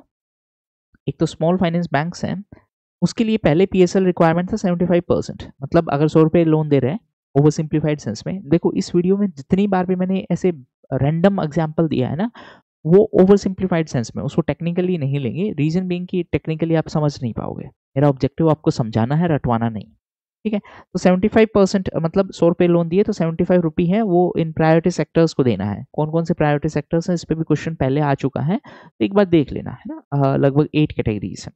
अब उनको 60% देना पड़ेगा। उसी तरीके से कोऑपरेटिव बैंक्स हैं, UCB अर्बन कोऑपरेटिव बैंक्स हैं, इनके लिए भी पहले 75 था, फिर अब 60 कर दिया। UCB कोऑपरेटिव बैंक्स की अगर मैं बात करूं तो they are subject to dual regulation. Just a second, dual dual मतलब दो, ड्यूअल रेगुलेशन, ठीक है। हाँ, इसमें कुछ और नहीं है। हाँ, ये कब आया, किसने रिकमेंडेशन दिया, वो आप एक बार देख लेंगे। नेक्स्ट है 50 years of micro finance. Micro मतलब छोटा अमाउंट, 2 लाख रुपए तक का लोन देने के लिए। माइक्रो फाइनेंस इंपॉर्टेंट टॉपिक इसलिए है क्योंकि पहला माइक्रो फाइनेंस इंस्टीट्यूशन था वो सेवा था। सेवा क्या है? सेल्फ एम्प्लॉयड वुमेन्स एसोसिएशन, जो 1972 में ईला भट्ट ने सेटअप किया था। रिसेंटली उनका डेथ हुआ था, तो एक तो उस कंटेक्स्ट में इंपॉर्टेंट है। दूसरी बात, बांग्लादेश में शेख हसीना जो प्राइम मिनिस्टर थी, उनको देश छोड़ना पड़ा और नए गवर्नमेंट के केयर टेकर आए हैं मोहम्मद यूनुस। उनको भी बांग्लादेश में ग्रामीण बैंक के एस्टेब्लिशमेंट के लिए बेसिकली नोबेल प्राइज मिला था। वहां पर भी उन्होंने माइक्रो फाइनेंस पे फोकस किया था, ठीक है। एक ऐसा ही इनिशिएटिव केरला का है, कुदुम्बसिरी। यहाँ पर भी माइक्रो फाइनेंस के लिए प्रोग्राम चलाए गए थे। नाबार्ड का भी एक SHG बैंक लिंकेज प्रोग्राम है। SHG क्या है? Self help groups. तो नाबार्ड ने 1992 में सेल्फ हेल्प ग्रुप के लोगों को लोन देने के लिए ये एक प्रोग्राम इनिशिएटिव करवाया था, ठीक है। अब रिसेंटली RBI ने भी एक मास्टर सर्कुलर इश्यू किया है 2025 में कि बैंक्स हैं उनको SFG को लोन देना चाहिए। ये भी एक इम्पोर्टेंट एंटिटी है। देखो, SFG से फायदा क्या है? लोकल लेवल पे लोगों को लोन मिलेगा, वो अपना बिजनेस करना शुरू करेंगे, तो एक तो वो फाइनेंशियली डिपेंडेंट नहीं रहेंगे किसी पे, क्योंकि SHG में मेनली वुमेन सेंट्रिक होता है। हालांकि ऐसा कोई स्पेसिफिक रिक्वायरमेंट नहीं होता है, but majorly self help groups हैं, वुमेन ओरिएंटेड हैं। उससे एक तो उनका फाइनेंशियल डिपेंडेंसी कम हो जाएगा। दूसरी बात है, हमारा रूरल लेवल पे एम्प्लॉयमेंट अपॉर्चुनिटी जनरेट होगा, ठीक है। नेक्स्ट रेमिटांसेस वाला, ये सब हम पूरा कवर कर चुके हैं। यहाँ पे सिर्फ एक एक कॉन्सेप्ट जरूर कवर कर लेना, माइग्रेशन एंड मोबिलिटी पार्टनरशिप। देखो, हम दूसरी दूसरी कंट्रीज के साथ में एग्रीमेंट करते हैं कि आप हमारे लोगों को काम करने के लिए परमिशन दोगे, हम आपके लोगों को काम करने के लिए परमिशन देंगे, ठीक है। इस चीज़ को हम बोलते हैं migration and mobility partnership. Let's say हाँ, हमने यूके के साथ एग्रीमेंट किया कि इंडिया से जो लोग आएंगे आप उनको काम करने के लिए नहीं रोकोगे, उसी तरीके से यूके से इंडिया आएंगे तो हम आपको नहीं रोकेंगे, ठीक है। तो एक कॉन्सेप्ट होता है। इससे फ़ायदा क्या है? देखो, दोनों लोगों के, दोनों कंट्रीज़ के बीच में लोगों का जो माइग्रेशन है, खास करके स्किल्ड लोगों का, वो इंक्रीज हो जाता है, ठीक है? इसके कंटेक्स्ट में एक डबल कंट्रीब्यूशन कन्वेंशन भी है जो इंडिया यूके का जो FTA है उसके कंटेक्स्ट में। छोटा सा बता देता हूँ। देखो, मान लेते हैं कोई TCS का एम्प्लॉय है, उसको यूके भेजा गया 2 साल के लिए। अब TCS का एम्प्लॉय है तो इसको इंडिया में TCS को EPFO में इस एम्प्लॉय के लिए कंट्रीब्यूट करना पड़ेगा। EPFO क्या है? Employ provident fund organisation. अच्छा, एक और इम्पोर्टेंट चीज़, EPFO का अभी नोटिफिकेशन भी आया हुआ है, जो जो लोग एलिजिबल हैं भर दो। है ना, it's okay to fill the form, exam दे देना यूजुअली मतलब इजी नहीं है, I am not saying it is easy, but exam देने में आपका क्या ही जा रहा है, ठीक है। हाँ, तो टीसीएस का कहना था, मतलब इस एग्जांपल में टीसीएस का कहना है कि हमने इंडिया में भी कंट्रीब्यूशन करना पड़ेगा, और जब ये एम्प्लॉय यूके जाएगा तो यूके में भी कंट्रीब्यूशन करना पड़ेगा, यानी दो जगह पे कंट्रीब्यूशन की बात हो गई।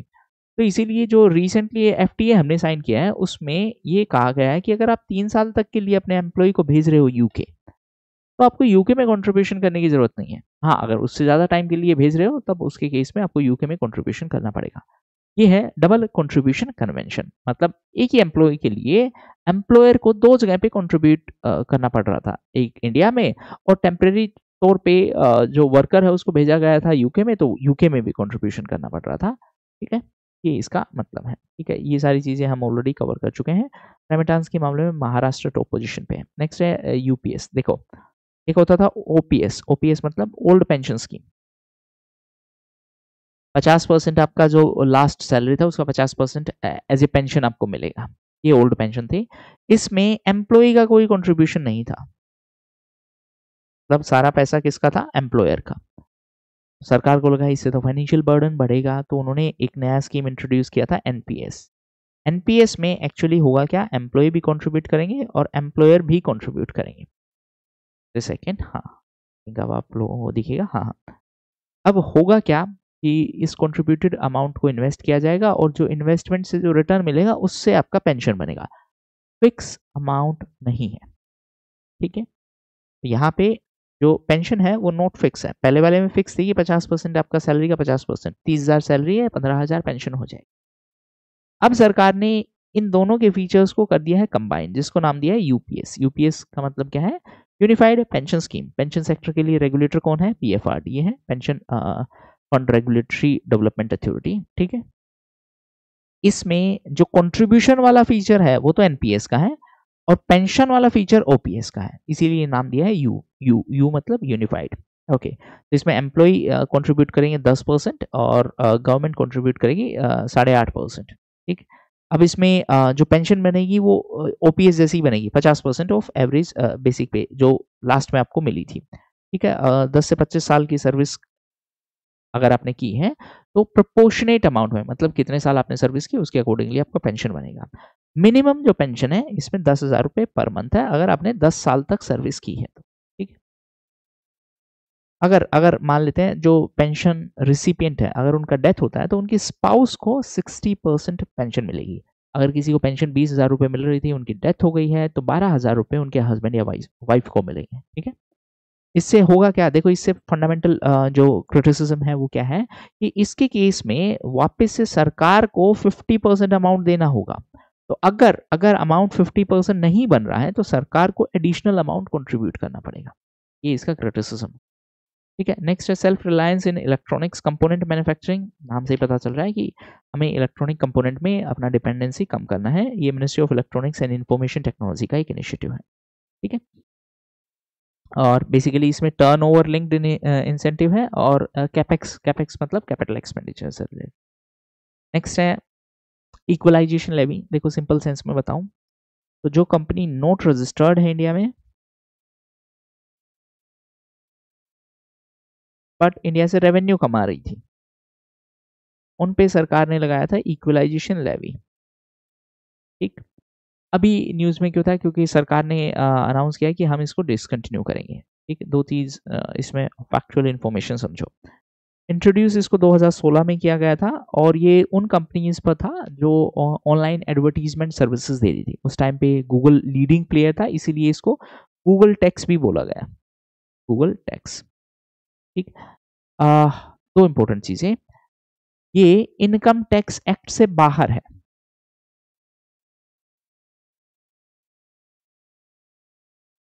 इस पे भी यूपीएससी में क्वेश्चन आ चुका है। हालांकि इतना डिटेल में आपसे पूछे जाने का पॉसिबिलिटी बहुत कम है, बट इतना ध्यान में रखो इनकम टैक्स एक्ट है वो उन एंटिटीज के ऊपर लगेगा जो इंडिया में रजिस्टर्ड नहीं, इंडिया में रजिस्टर्ड है। इनकम टैक्स हो गया, कॉर्पोरेट टैक्स हो गया, मतलब कंपनीज को कॉर्पोरेट टैक्स देना है, इंडिविजुअल्स को इनकम टैक्स। तो अगर ये रजिस्टर्ड नहीं है तो पैसे कैसे कमा रहे हैं, बेसिकली ऑनलाइन होने के लिए, ऑनलाइन बिजनेस के लिए आपको इंडिया में होना जरूरी नहीं है, एक सिंप्लीफाइड सेंस में नेटफ्लिक्स को इंडिया में ऑपरेशन के लिए इंडिया में अपना परमानेंट ऑफिस सेटअप करने की ज़रूरत नहीं है, मतलब ऑनलाइन दुनिया है ना? बाद में 2020 में इसको एक्सटेंड कर दिया गया था ई-कॉमर्स के लिए। ई-कॉमर्स मतलब लेट्स से प्राइम वीडियो है। एडवर्टाइज़मेंट वाली कैटेगरी में तो नहीं है प्राइम वीडियो, मतलब that is VOD, video on demand, है ना? या ओटीटी जिसको हम बोलते हैं। तो 2020 में उसको एक्सटेंड किया गया ई-कॉमर्स पे 2%। अभी सरकार ने इनको खत्म करने की अनाउंसमेंट की। ठीक। नेक्स्ट है एफपीओ। एफपीओ मतलब फार्मर्स को यूनाइट करके उनका एक ग्रुप बना दो ताकि उनका एक्सप्लॉयटेशन कम हो। टारगेट क्या था? 10,000 एफपीओ बनाने का। जो 10,000वां एफपीओ बना है वो एक्चुअली बना है बिहार के खगड़िया में। ये क्वेश्चन पूछा जा सकता है। नेक्स्ट है इंडिया का bio economy, bio plus economy. वो बायो इकोनॉमी हो गया, इसके लिए एक रिपोर्ट रिलीज की थी बीआईआरएसी ने। बीआईआरएसी क्या है? Biotechnology industrial research assistance council. ठीक है, ये डीबीटी के अंडर में है, डिपार्टमेंट ऑफ बायोटेक्नोलॉजी। हमारी बायो इकोनॉमी का टारगेट क्या है? 300 बिलियन डॉलर्स का 2030 तक। ठीक है। नेक्स्ट है जीएम मस्टर्ड, ऑलरेडी हम डिस्कस कर चुके हैं ऊपर, एक बार आप पढ़ लेना इसको, इसमें कुछ ऐसा नहीं है। नेक्स्ट है पीएम मित्रा। मित्रा एक बेसिकली टेक्सटाइल सेक्टर से रिलेटेड इनिशिएटिव है। मित्रा फुल फॉर्म क्या है? Mega integrated textile reason and apparel. Mega का मतलब क्या है? मेगा पार्क का मतलब उस पर्टिकुलर सेक्टर से रिलेटेड जितनी भी चीजें हैं सब एक जगह पे है। जैसे आपने नाम सुना होगा मेगा फूड पार्क। इसका मतलब क्या है? फूड प्रोसेसिंग से रिलेटेड, पैकेजिंग से रिलेटेड, मार्केटिंग से रिलेटेड जितने भी सेक्टर्स हैं वो सब एक जगह है। ठीक है। जैसे अगर मैं बात करूँ कोचिंग सेंटर्स के लिए, लेट्स से बिहार में कोचिंग सेंटर्स की बात करूँ तो बोरिंग रोड जो रहा है वहाँ पे उस एनवायरनमेंट से रिलेटेड जितनी भी चीज़ें सब एक जगह पे हैं। आपका कोचिंग इंस्टीट्यूशंस है, आपका पीजी और हॉस्टल्स है, आपका जेरोक्स वाला दुकान है एंड सो ऑन। ठीक है। हाँ, 5F विजन हम ऑलरेडी बात कर चुके हैं। तो 7 मेगा फूड पार्क है, ये इन स्टेट में है। तो ये ध्यान में रखना कि बिहार में नहीं है। ठीक है। ग्रीन फील्ड का मतलब बिल्कुल नया, ब्राउन फील्ड का मतलब एग्जिस्टिंग। नेक्स्ट है कोल सेक्टर और एफजीडी और अजय सूद कमेटी। देखो एफजीडी क्या है? Flue gas desulphurisation.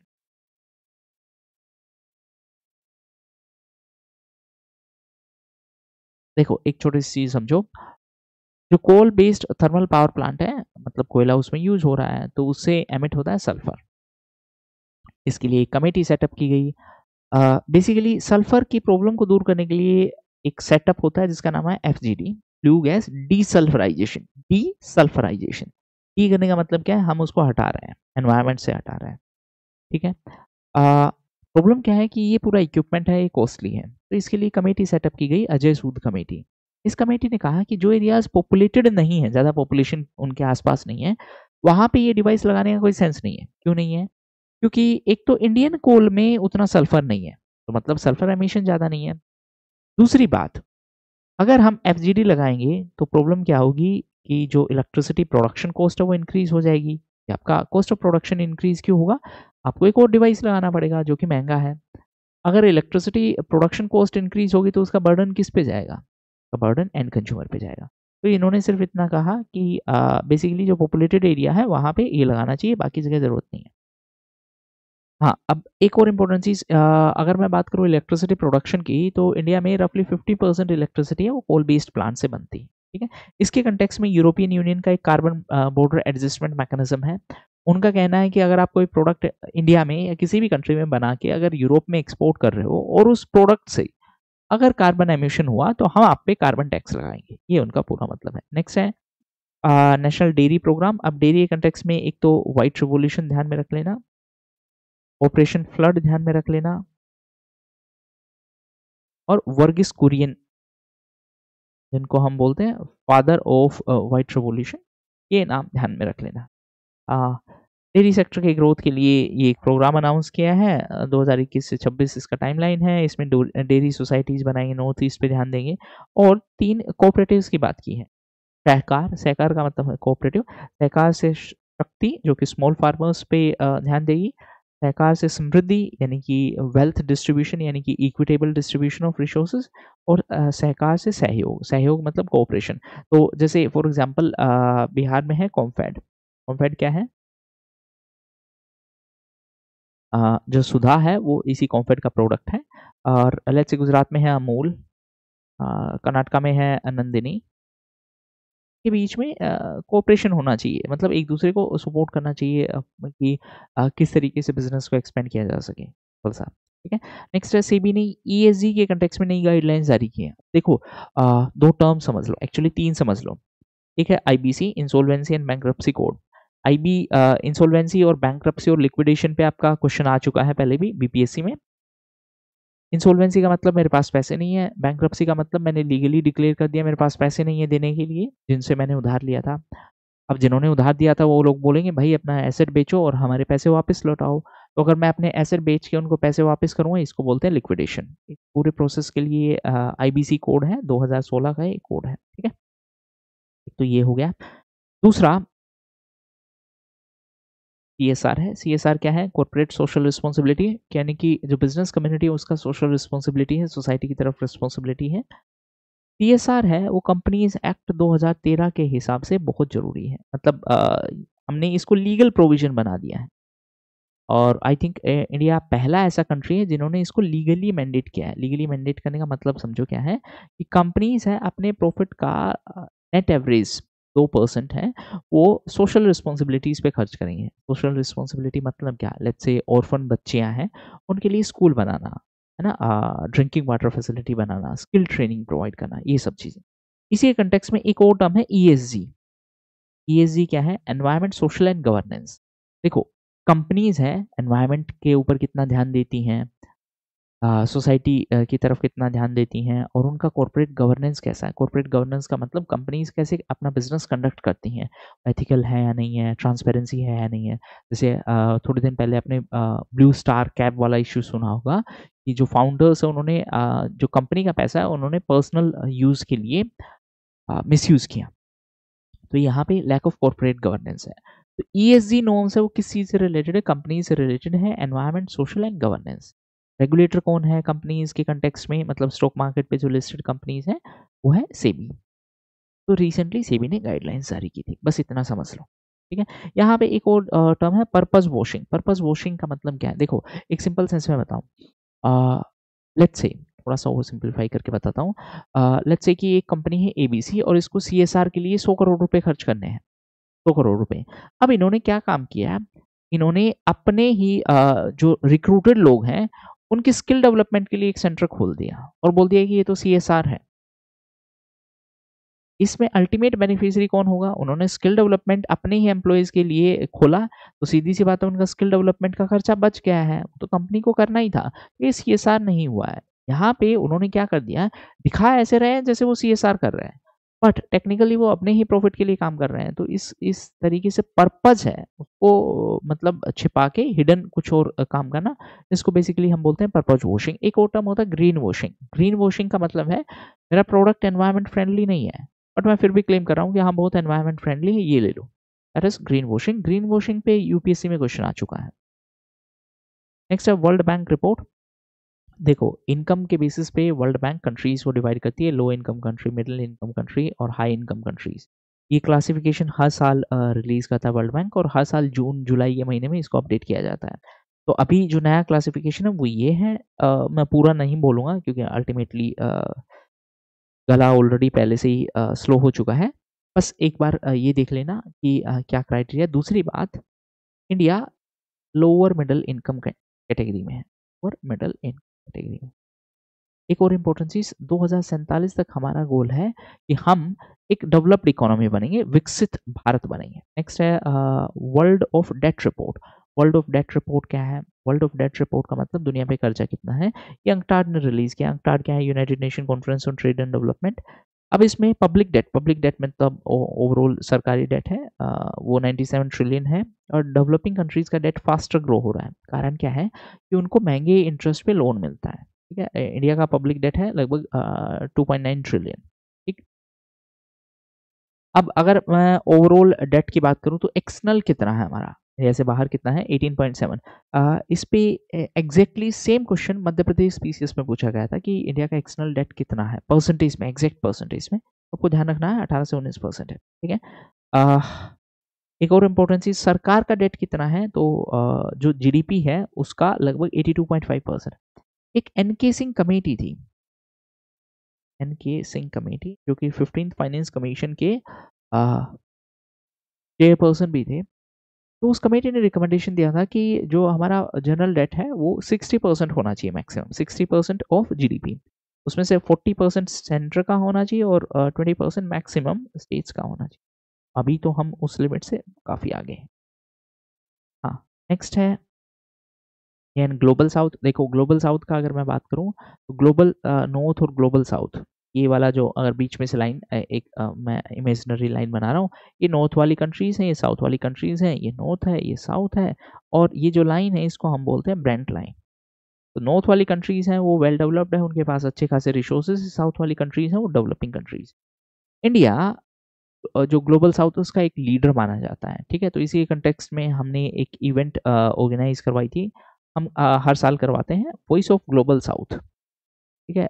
जो मोस्ट रिसेंट इवेंट है वो थर्ड समिट थी जो कि वर्चुअली ऑर्गेनाइज करवाई थी। अब इसमें एक एक छोटी सी चीज़ ध्यान में रखेंगे, इसमें चाइना और पाकिस्तान को इनवाइट नहीं किया गया था।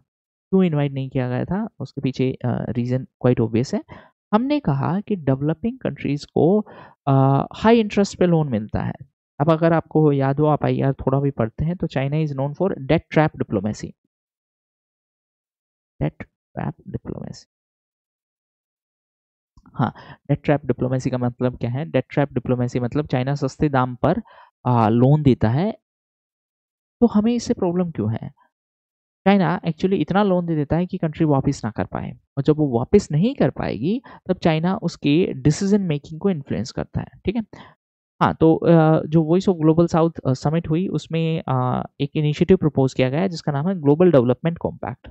सिंप्लीफाइड सेंस में जो डेवलपिंग कंट्रीज हैं उनको सस्ते इंटरेस्ट पे लोन मिलेगा। चाइना जैसा सस्ते हिसाब से नहीं है कि यहाँ पे पैसे सिर्फ इसलिए दिए जा रहे हैं ताकि आप लौटा ना सको, मतलब रियली हेल्प करने के लिए ये एक इनिशिएटिव था। ब्रेंट लाइन क्या है ये ऑलरेडी हम कवर कर चुके हैं, ठीक है। जीडीसी का जो इनिशिएटिव उसके 4 कंपोनेंट है। एक तो ट्रेड, डेवलपिंग कंट्रीज आपस में ट्रेड बढ़ाएंगी, कैपेसिटी बिल्डिंग, एक दूसरे को चीज़ें सिखाएंगी, टेक्नोलॉजी शेयर करेंगी, और कंसेशनल फाइनेंस का मतलब क्या है? सस्ते दाम पर लोन देना। नेक्स्ट है India Japan bilateral swap agreement. Japan का करेंसी है येन, इंडिया का करेंसी है रुपी, दोनों को चाहिए डॉलर। तो जब भी हमें डॉलर ज़्यादा चाहिए होंगे हम जापान से मांग लेंगे, जब भी जापान को ज़्यादा चाहिए होंगे वो हमसे मांग लेगा लिमिटेड टाइम के लिए। इस चीज़ को बोलते हैं स्वैप एग्रीमेंट। स्वैप मतलब एक्सचेंज, ठीक है। ये $75 बिलियन का एग्रीमेंट है। नेक्स्ट है इनविट। इनविट क्या है? Infrastructure investment trust. देखो मान लेते हैं आपको इंफ्रास्ट्रक्चर प्रोजेक्ट में इन्वेस्ट करना है, जैसे रोड प्रोजेक्ट में इन्वेस्ट करना है ना। अब आपके पास 15,000 रुपये। अब जाके आप रोड को जो कॉन्ट्रैक्टर है उसको तो ये नहीं बोलोगे ये लो मेरे 15,000 रुपये और बना लो रोड जितना बनाना है। ऑब्वियस सी बात है अमाउंट कम है। तो इसके लिए एक इन्वेस्टमेंट ट्रस्ट का कॉन्सेप्ट होता है। आप ये 15,000 रुपये इन्वेस्टमेंट ट्रस्ट को दोगे, मैं भी दूंगा, सब लोग जिसको भी इन्वेस्ट करना है वो देंगे। अब अमाउंट बड़ा हो चुका है क्योंकि मल्टीपल लोगों ने किया है। अब ये अमाउंट है ये किसी इंफ्रास्ट्रक्चर प्रोजेक्ट में इन्वेस्ट किया जाएगा। ये कॉन्सेप्ट है इनविट का। इनविट मतलब इंफ्रास्ट्रक्चर इन्वेस्टमेंट ट्रस्ट। एक ऐसा ही है रीट, REIT।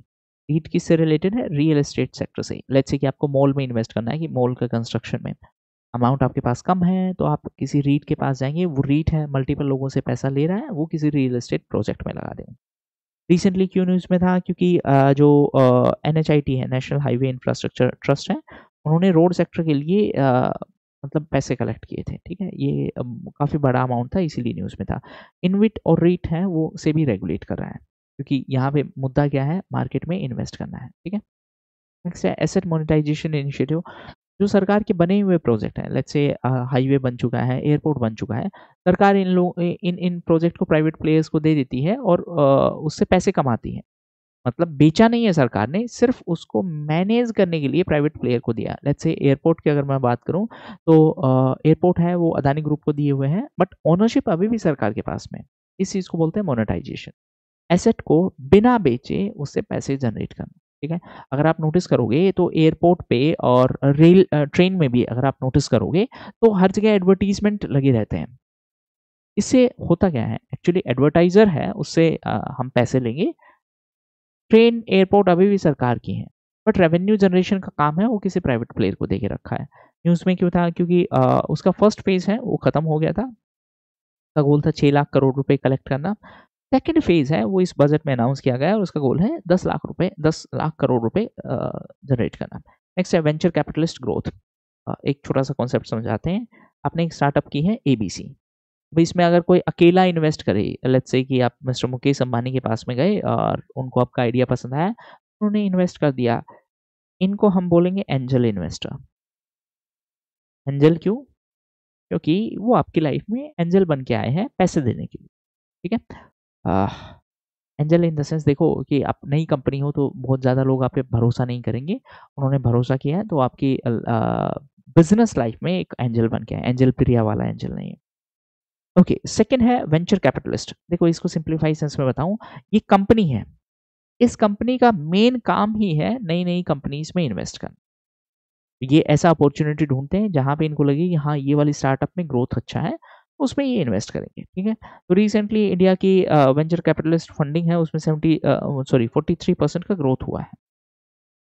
एंजल टैक्स भी होता था, जो एंजल इन्वेस्टर ने इन्वेस्ट किया है उस अमाउंट पे टैक्स होता था, लेकिन सरकार ने अब उसको डिसकंटिन्यू किया।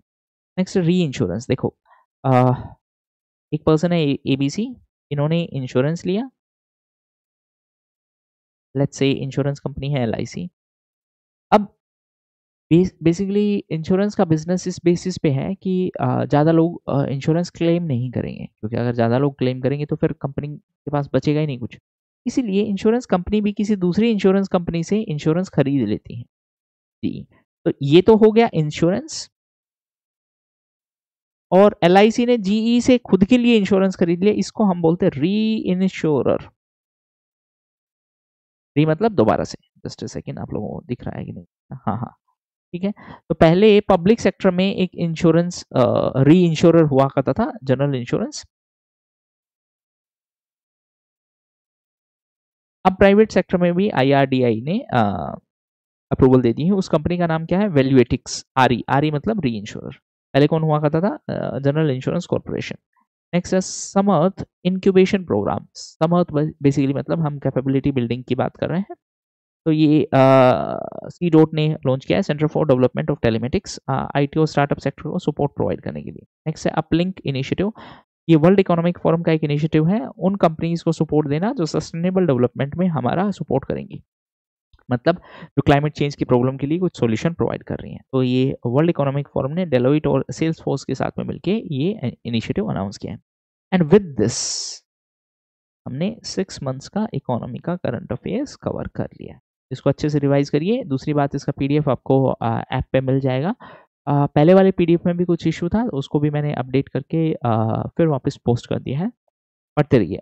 नेक्स्ट सेक्शन हम आईआर का कवर करेंगे। अगेन कोशिश ये करेंगे आईआर को भी 2 क्लासेस में ख़त्म कर दें। एक क्लास में 3 महीने, दूसरी क्लास में बाकी ये 3 महीने। एक्चुअली ये 3 महीने 6 महीने नहीं है, इसमें लास्ट के 1 साल के जो भी इम्पोर्टेंट इश्यूज़ हैं वो घुमा फिरा के कवर हो जाते हैं। 6 महीने तो एग्जैक्टली जो डेट या टाइमलाइन है वो है, बट इसमें और बाकी भी इश्यूज़ कवर हो जाते हैं। ठीक है? Okay, all the best. पढ़ते रहिए। Thank you.